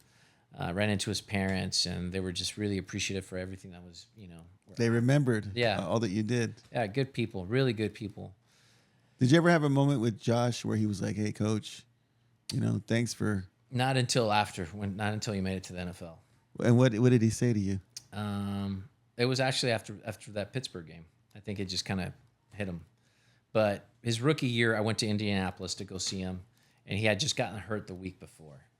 They had playing the Texans, so he got hurt, and then so I talked to him after the game, and he didn't know we were going to be there. So I always made it a point that I'm not going to see him in California because everybody from Firebaugh is going to be in California. Yeah, it's just I don't want to do that. I'd rather go somewhere else where he's not going to expect it. There ain't going to be that many people. That's a great idea. Plus, it gives me an opportunity to see other stadiums. Yeah. Like Lucas Oil Field in Indianapolis is beautiful. Highly recommend it. Highly recommend it. So then go to Pittsburgh. I have a buddy that's living there. And so, I didn't tell him I was going. And, they win. They go to that was the game to get him into the playoffs. And he's high-fiving everybody around the stadium because there were so many Bills fans. And then as he comes through, then he sees me, he stops, we hug it out. And then as I'm going to go see him in the players tunnel, because all you have to do is say, "Hey, where's the players tunnel at?" And they'll guide you that way. As I'm there, his dad's there, and he goes, "Coach, what's up?" And he goes, "Come on, Coach, let's go." And so we get back there. And you went inside the locker room and everything? Oh yeah, I've done it. Oh wow, plenty of times. That's awesome. I've done it twice. And so you get to see all the other Bills players, all the other Steelers players, because everybody's just kind of mingling. And so he did a really cool thing for me.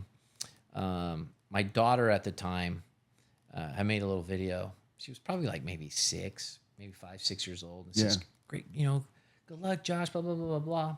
And I showed him the video, and then he goes, "All right, let me send one back to her."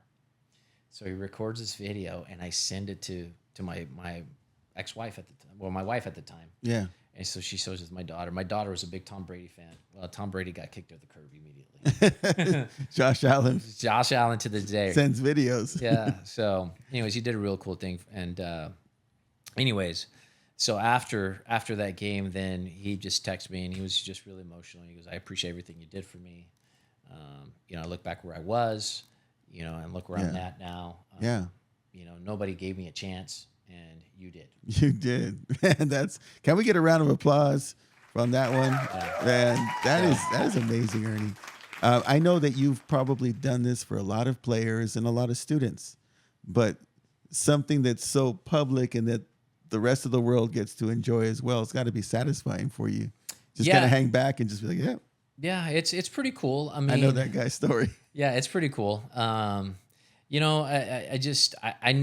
What's funny is I know who the kid is.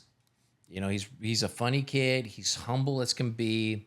He comes from a wealthy family, but you wouldn't know it. He helps others out. He's got a big heart.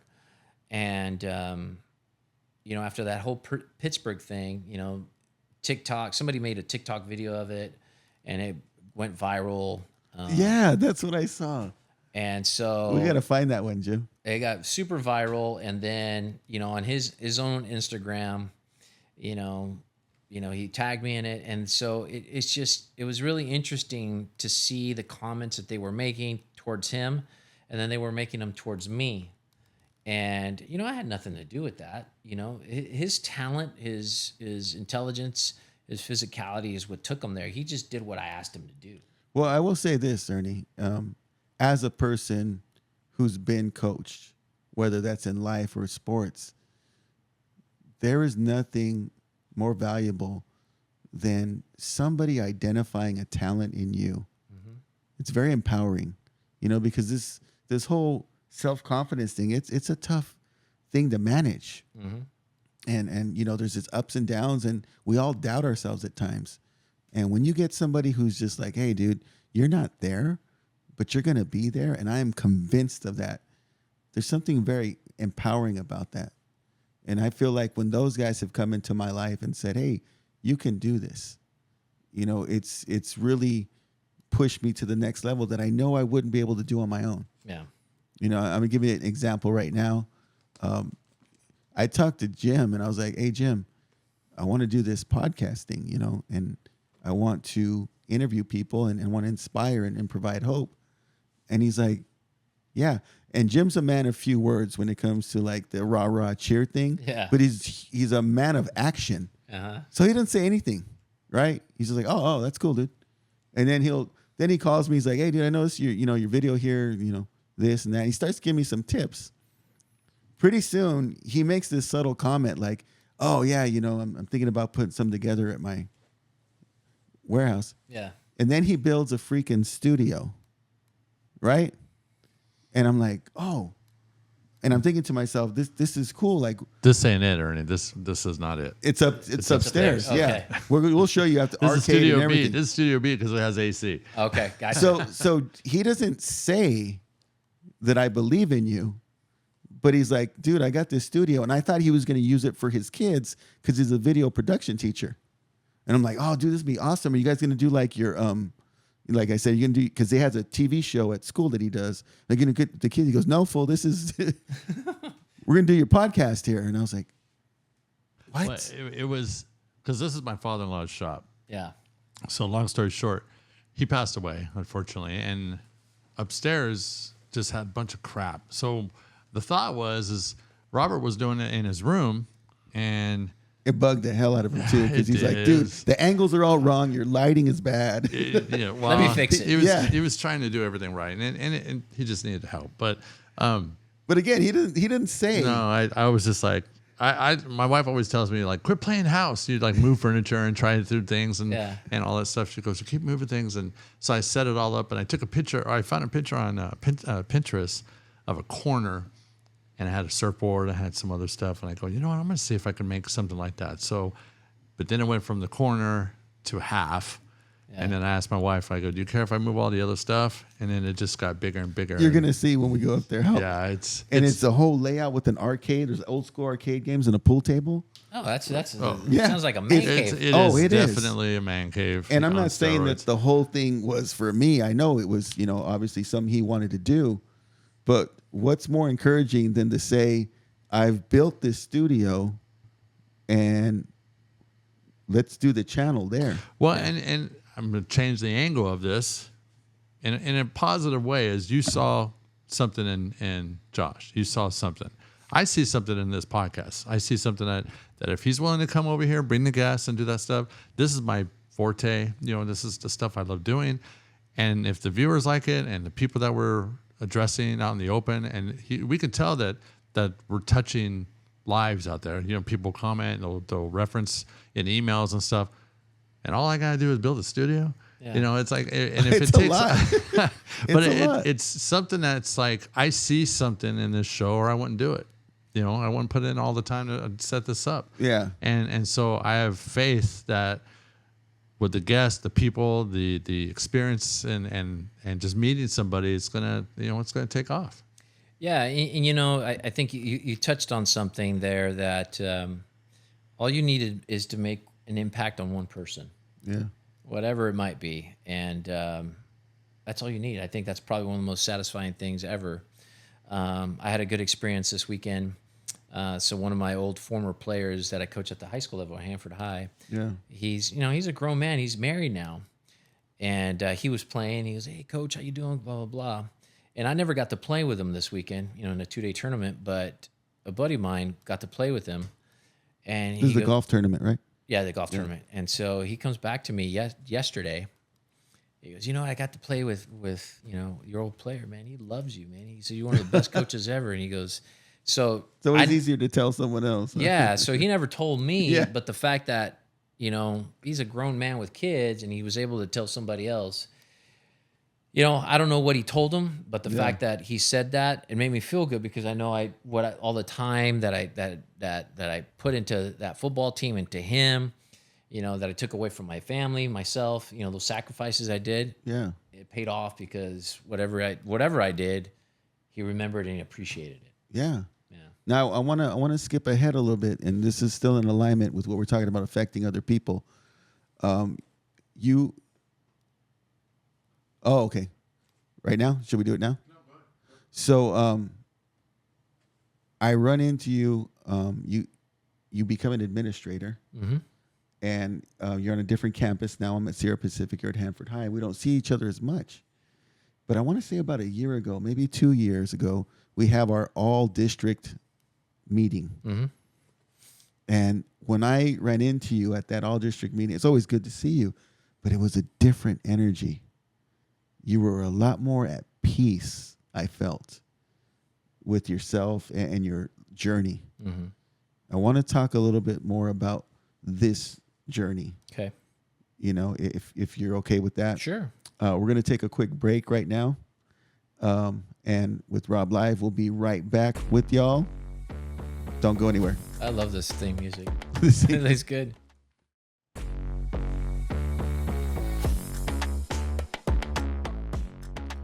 And we're back with RobLive for part 2 of the Ernie Rodriguez story. And I said off camera a minute ago, this was my favorite parts because my goal in life is to eventually just to find peace. Mm-hmm. There's still a lot of unrest in me about, and these are things, honestly, I'm going to therapy like every Wednesday during the school year. I took the summer off. Shout out to therapist Gina in Visalia. But during the school year, I go every Wednesday. Mm-hmm. And, just unresolved issues, whatever. And when I think about why I'm going and what I'm trying to accomplish is I'm trying to find that place where I'm just at peace with myself.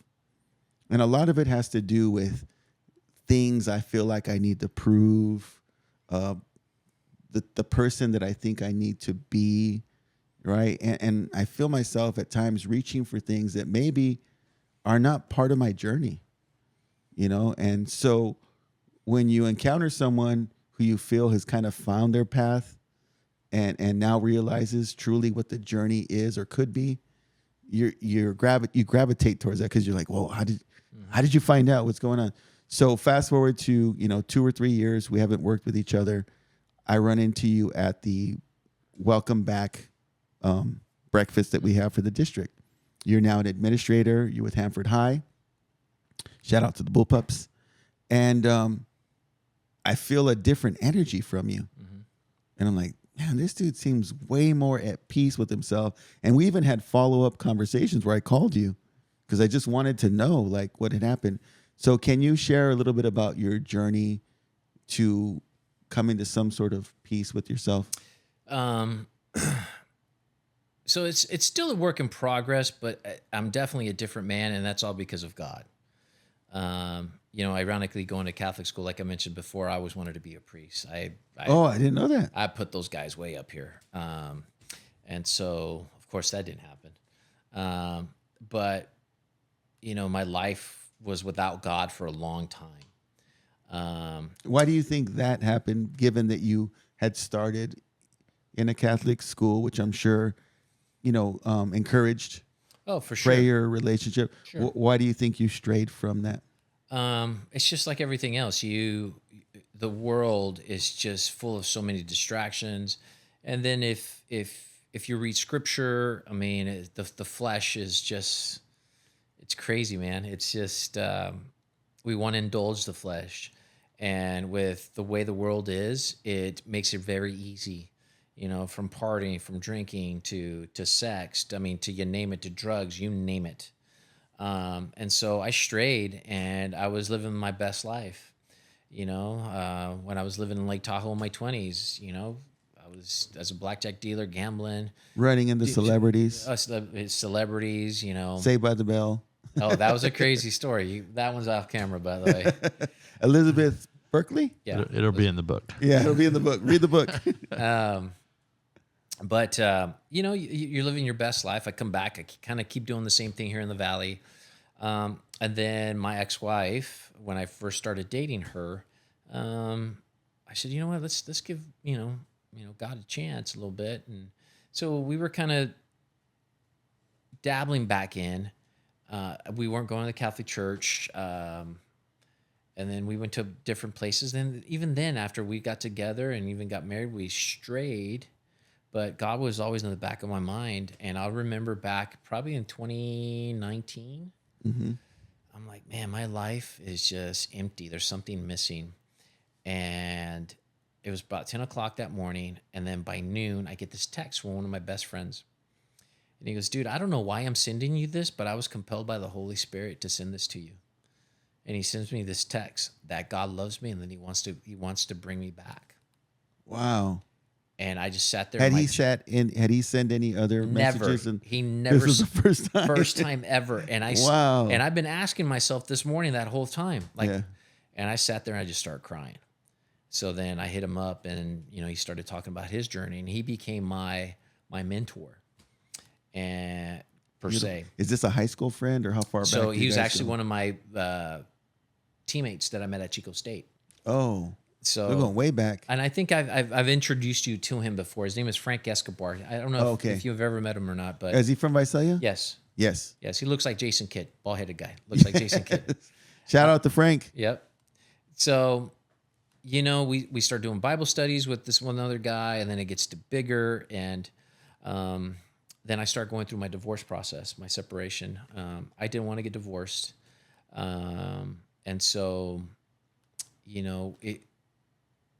divorce is probably one of the hardest things that anybody can go through. Yes. Especially when you're the person that doesn't want to get divorced. I was deeply in love with my ex-wife at the time, and I didn't understand, and I lost all my friends, that we had together. I felt like I was on an island, and the island was shrinking. Yeah. And I had nowhere to go. I felt like there was one palm tree and the island got really small. And the only thing that was holding me was a palm tree because there was no beach. And so I remember working and driving, I'm in Layton somewhere halfway through. And I just pull over the side of the road and start crying and ask God, what's going on? Why is this happening to me?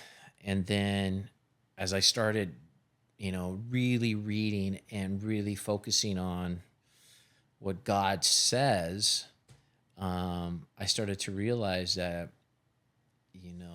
I could overcome all of this if I would just have faith in him. And so, I stopped drinking. I'm 4 years of not drinking, Oh, good job. Yeah. That's tough. So, I still go hang out with my boys. We go to bars and everything else, but they get a automatic. Yeah, the O'Douls. They make good beers now. I love beers. But yeah, Heineken and Lagunitas, IPA. Zeros or money. Zero alcoholic? Yeah, money. Wow. Zero. They taste phenomenal. So my journey with God got really intense. And so, when I didn't have my kids with me, I was stuck in an apartment that I can see every single wall, right? Yeah. And I'm just wallowing in despair. And then all of a sudden I go, God, help me. And so the more I delved into it, the more I knew that he had my back. And so, my journey towards God got really, really strong. I was going through the divorce process, women would say, hey, would you like to go on a date or anything like that? And I was like, I'm not doing anything until I'm divorced. I did go on a date and it just felt a little awkward. It felt wrong. But it's just, and that I think it was because of the Holy Spirit, I just felt convicted. And I think that's one of the biggest things that's happened to me. Whereas, we're humans and we all commit sin, whether we like it or not. Yeah. Pastors do, priests do, everybody does. We're human. We're not perfect. The question is whether if you commit sin, whether it affects you or not. Because if you commit the same sin again, it's not doing anything to you. Do you commit sin and are you convicted? Okay. There's no condemnation. I think that was another thing that I learned with sin. Condemnation, that's just you're getting hammered. And then condemnation comes from the enemy. Whereas conviction comes from the Holy Spirit, where they're asking you, hey, listen, you committed sin. Do you feel sorry about it? Okay, now do something about it. Fix it. And so I started to learn all these things that, just filled my soul. The thing is, God gave us a spirit, and that's where the Holy Spirit resides. But our soul's completely different. Our soul can go right or left and right, wrong, and so my soul was starting to transform and I started to feel peace. And the one thing about it is that, for as how bad I felt like I was torn down to the ground, God brought me back up and made me much stronger. And so the peace that I have is ridiculous. I mean, yeah, it kind of sucks, there's times where even to this day, I have my kids for 4 or 5 days and all of a sudden they're gone and the house is empty. And those moments suck. But I also then go, okay, I think, like I mentioned earlier, why is this happening to me? And then my mentality shifted because of what I was learning and what as my faith was growing, it went from why to what am I going to learn from this? And once I did that, game over. So, what are some of the lessons you feel you have been able to walk away with from this new journey? I'll give you a perfect example. So I have a rental house and all of a sudden I get this thing from my insurance company. We're going to, cancel your insurance policy unless you put a new roof. So I'm like, oh my gosh. And so I'm getting quotes and it's almost like a $20,000 bill. Oh. And this has to happen now before this date and this. And then, so, our natural inclination for humans would be, okay, you start worrying about it. And the moment that hit, it kind of did. And I said, don't do that. Okay. There's so many scriptures that are mentioned in the Bible about anxiety and worries. Whereas when you start worrying and you have anxiety, that's all coming from the enemy. Whereas Jesus has said, do you gain an extra day of life by worrying about things? I mean, he takes care of the birds, aren't you more valuable than them? And so those little things like that just go, you're right. I'm not going to worry about it. It's his, it's all in his hands. And everything that I go through, I remember starting this journey and me thinking, how do people memorize scripture? Right. Yeah. And I'm like, that's crazy. But then I started thinking, well, I remembered all my football plays. I'm driving down the road, but man, we sing this song like crazy. We know every single lyric to this thing. How come I can't remember maybe 10 or 15 words? And so then I made it a point. And so one of the first ones that I remembered was Jeremiah 29:11. I have plans for you to prosper, And so, that's the summarized version, of course. And then that helps me out. As I was going through my process of, you talked about therapy. My therapist talked about the anger that I was having and everything else and just anxiety and the sadness.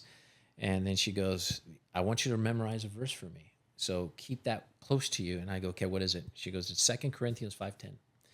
He goes, take every thought captive and make it obedient under Jesus Christ. Wow. So, and that applies for everything, whether it's anxiety, whether, as a single man now, and you're looking for a potential mate and you see a woman, a beautiful woman, and, sometimes we become lustful as men, our eyes wander. Okay. Well, the question is, what are you going to do with that? Okay. Can you immediately stop, or does your mind go elsewhere? Like, this is what I would do with this woman, blah, blah, blah, blah, blah, blah. Right. And so those little things like that, now that I'm keenly aware of what, God has taught me and this Holy Spirit, coming into me, it has allowed me to change my outlook on life, the way I do things. One of the things that I always get asked is, why don't you drink anymore? What made you stop? And I'll tell you guys, I made a promise to God that, and I'm going to be wide open with you guys right now. Not many people know this, but I'll disclose it. I figured, one of the best things that you can do is, and that God's with you when you're able to help other people out through your testimony. Yes. I had asked God, I go, listen, one of the things that I love doing that we had in common, me and my wife, was we used to, ex-wife, we used to drink and we had a good time with our friends and everything else. But as I started reflecting through, the troubles that we were having was, okay, what's something that, why was there always a commonality anytime we got in a fight? And we didn't fight very often, but we did. Alcohol. I said, okay, God, listen, I will give this thing up that I love doing, that I've been doing since I was 15 years old, right?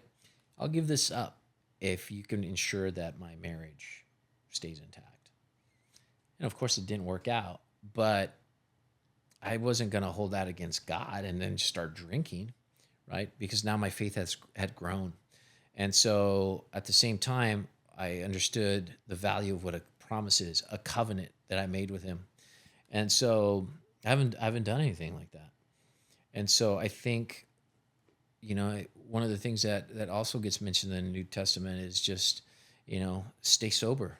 The devil's out there. Peter mentions it. I'm not sure if it's First Peter or not, but he talks about, the enemy's like a lion. He's just ready to prowl. So stay sober. In other words, basically stay aware, right? And so all those things have led me to where I'm at now. So you asked me about peace. The peace has definitely gotten there. Do we struggle? Do I struggle? Of course we do, every day. But I think, as long as you're in prayer, you keep up with your scripture, and the prayer is the talking to God. And if you can do that, you have faith that he'll help you overcome any mountain, then you'll be fine. In fact, today, one of my I asked God, I go, I want you to increase my faith. You talk about how, the mustard seed is so tiny, but, if you have faith, the size of a mustard seed, you can move a mountain. You can tell that mountain to move. And I asked him that today. Any obstacles that get placed before me, help me overcome them. Give me the strength that I need. And that encouragement that I get from talking to God has just completely changed my outlook. So when you saw me, that was a whole different me. Yeah. Felt that immediately. I think, and I gravitated towards that. I was like, man, this new Ernie. I mean, because I've always gotten along with you. We've always been pretty close. But I remember wanting to call and like, tell me about this, this journey. Like, I was really intrigued by it. And it's crazy. I think one of the things that's interesting is that when I was going through my process, my divorce process, and people were finding out, everybody immediately said, "Hey, what'd you do? Did you cheat on your wife?" I'm like, "No, dude."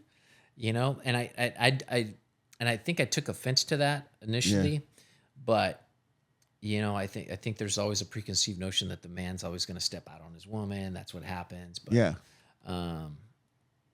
So I had to learn how to take comments like that, losing friendships, adjusting my new financial situation, not having my kids as much. Oh, that's a huge one, right? Well, think about it this way. Look, and you have kids too. Yeah. Okay, so we have them guaranteed for 18 years, guaranteed. Right? If they stay past that at the house, awesome, because they're going to college. But if they take off and they never come back because they graduate and they stay in the town they go to college, you have them for 18 years. Well, my time has now been cut in half. Yeah. No, and I'm glad you said that, Ernie, because I think that someone listening today that's gonna hit their hearts, and that gratitude is gonna go way up. Mm-hmm. Because it's when things are removed, when God takes things from us, that's our sobering moment. We're like, wow, man, how much did I truly appreciate that when it existed?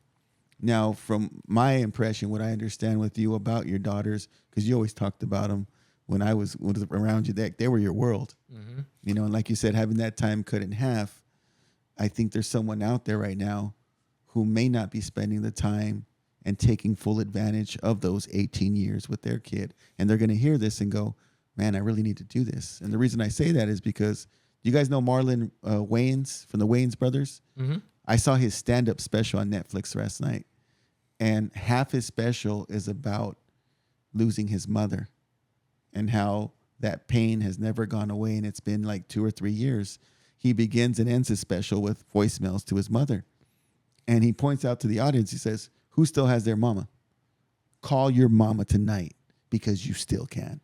And that hit me hard. Well, it's funny you say that because I heard somebody talk about it like, say your mom's 70 years old. You don't know how many years they're going to live. So let's just say, they live till they're 80. So that's 10 more years. You see them once a month.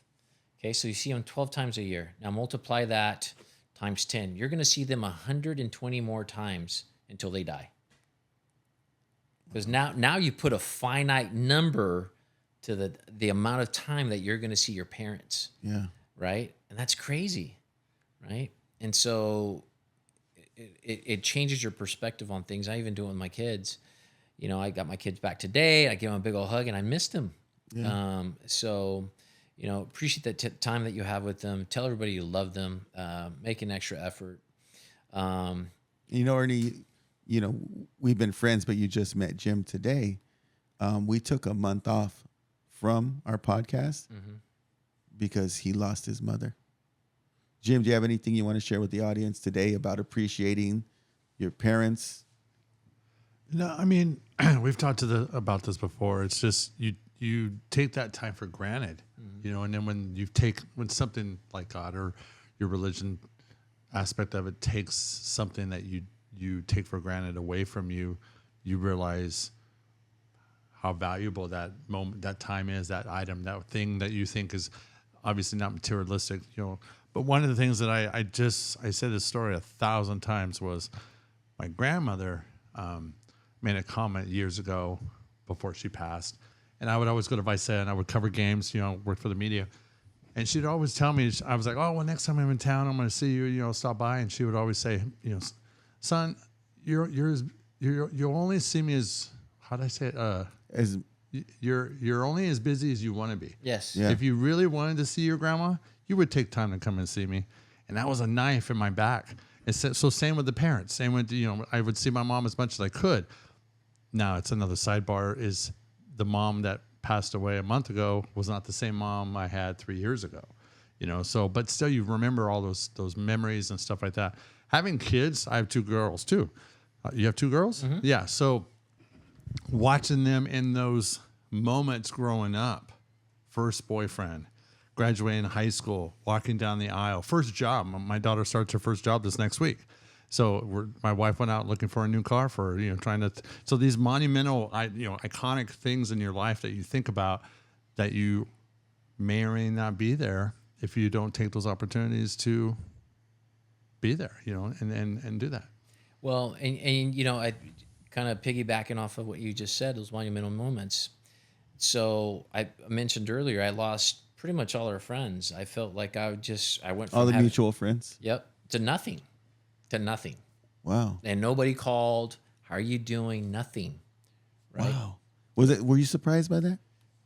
Yeah, I was. But then, God's perspective was, okay, that season of being friends with them is over. Okay. I had 2 people call me. And for that, I appreciate them. Were they the people you expected? No, never. Isn't that strange? One was just an acquaintance. Wow. And now love them to death because of that, because it shows. And as a result of that, my mom had passed away right before COVID. But when I was going through that. Wait, your mom passed? Yes, before COVID in 2019. I didn't know that. Yes. So I was actually working at Sierra Pacific. I left in the middle of the day. Oh, man. Last year I was there. And so. I know you were close to her. Yeah. Oh, yeah. Well, she was my mom. She was the only person I had, right? So then I'm going through this divorce and I have nobody. If I had my mom, I could tell her everything that was going through. I can get that hug. Come here, mijo. I take care of you. But there's nobody. And so, I have her. She wanted to be cremated, so I still have her. But it's just one of those things where, you look at these ashes, and I wish you were there, really. And so, you still have your dad? You still have your dad? No. There's something I'm sure this quote has been around forever, but when I lost my mom, something went in my head because I was thinking, and for those of us that still have their mothers, you should be blessed. You should call them every day, I'm going to her house right after this because of you guys. But I'm not joking. It was interesting because I started thinking when I lost my dad, because I lost my dad almost 10 years ago. Mm-hmm. So saw me the first week of school. My career changed. I was a teacher, and then he passed the week after. Like first week of school, he passed. So he got to see that. But when he passed, the machismo part of me came out. Like I needed to be more of a role model to my kids. I needed to help my mom as much as we could, stand up and to be the man. When my mom died, I started thinking, man, my mom would blow, she would light the candles on the cake and I would blow them out for birthday parties. She would spit in a rag and wipe the dirt off your face. Yep. And all these things I started thinking about. My dad told me to get up and walk it off. It's the man thing about it. So a mother would never be replaced on the love and the passion and the stuff that they provide for you. And so it was like a totally different loss for me because I didn't have. At one time, my wife would always say this, like, your mother's your best friend. And I see a lot of truth in that, because you don't have the person to call, say, oh, my mom, Mom, I just got this new job, or, I can't wait to show you and talk to you about this stuff. So that's missed, and that's hard to swallow because now you don't have a parent that you would always hold that standard of, that level of standard and friendship and bonding with anymore compared to a dad. And so I think that was the toughest thing for me to accept, just like you. But then I had to go like this and turn the knob and say, okay, but I have a Heavenly Father, and He's got to do everything, that I was hoping my mom would do if she was still around, but now He's there. Now, I think one of the other things that shifted my mentality and using God to basically, fill a lot of those voids was that, I really don't care anymore either. I remember when I was young, I did an interview for Channel 47 when I was playing at Reedley College. And they asked me, you're a little bit older. Why are you playing? I want to get my car. I want to get a nice house, have to do the whole family thing. And I look back at that, 20, 21-year-old kid, and now, this guy who's almost turning 50. I don't care. I don't care about, what type of car I have, where I live, any of that. Because one of the things that has become important for me is, this stuff's temporary. I'm living for eternal life, totally different perspective. Yeah. And unfortunately, this world is focused on different things. Yeah. And I think once you shift that mentality to focus on the things like kindness and love, and having faith in God, and just waiting for that day, that I think we lose perspective on a lot of things. And so, I really don't care about that anymore. That's the peace. That's the peace. That's the peace. That's the piece, man. And it's crazy. I just, and my job as an administrator, sometimes, man, there's days where it's just rough.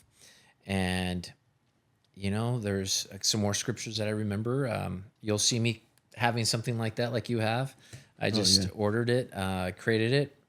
On the first part, it's going to say joy, Jesus, others, and you. Yes. I brought you something. Or did I lose it?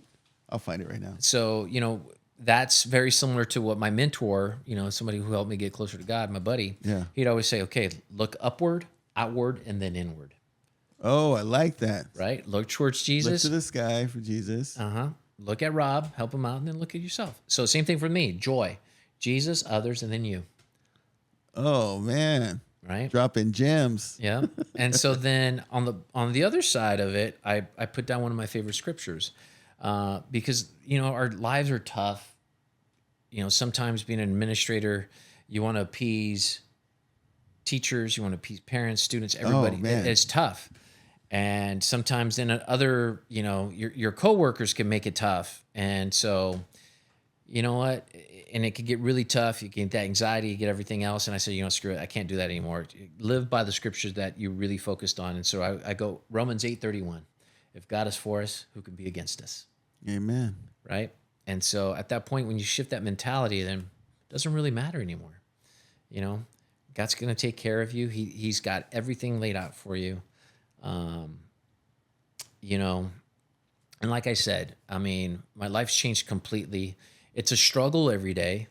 I think if you look back in history, you look at John, you look at, especially Paul, he even says, I wish I could die because I do the things that I don't want to do, and then the things that I want to do, I don't do. He talks about that all the time. He had a thorn on, in his side, and, he was wishing for death so he can get rid of the flesh. And I think if we can have that same mentality, it just makes life a whole lot easier, more peaceful. Peace. That's what I'm talking about right there. Mm-hmm. So, man, Ernie, I want to thank you for coming in. Yeah. You've put my soul at ease today. There's so many good things you said that I'm going to take and internalize and make a part of my life. Right. So this is RobLive with Ernie Rodriguez at peace. Jim, as always. Yep. And we're going to end this out like we always do with love, peace, and chicken grease. This is RobLive, and we out. I like it. Back in the hotel next time.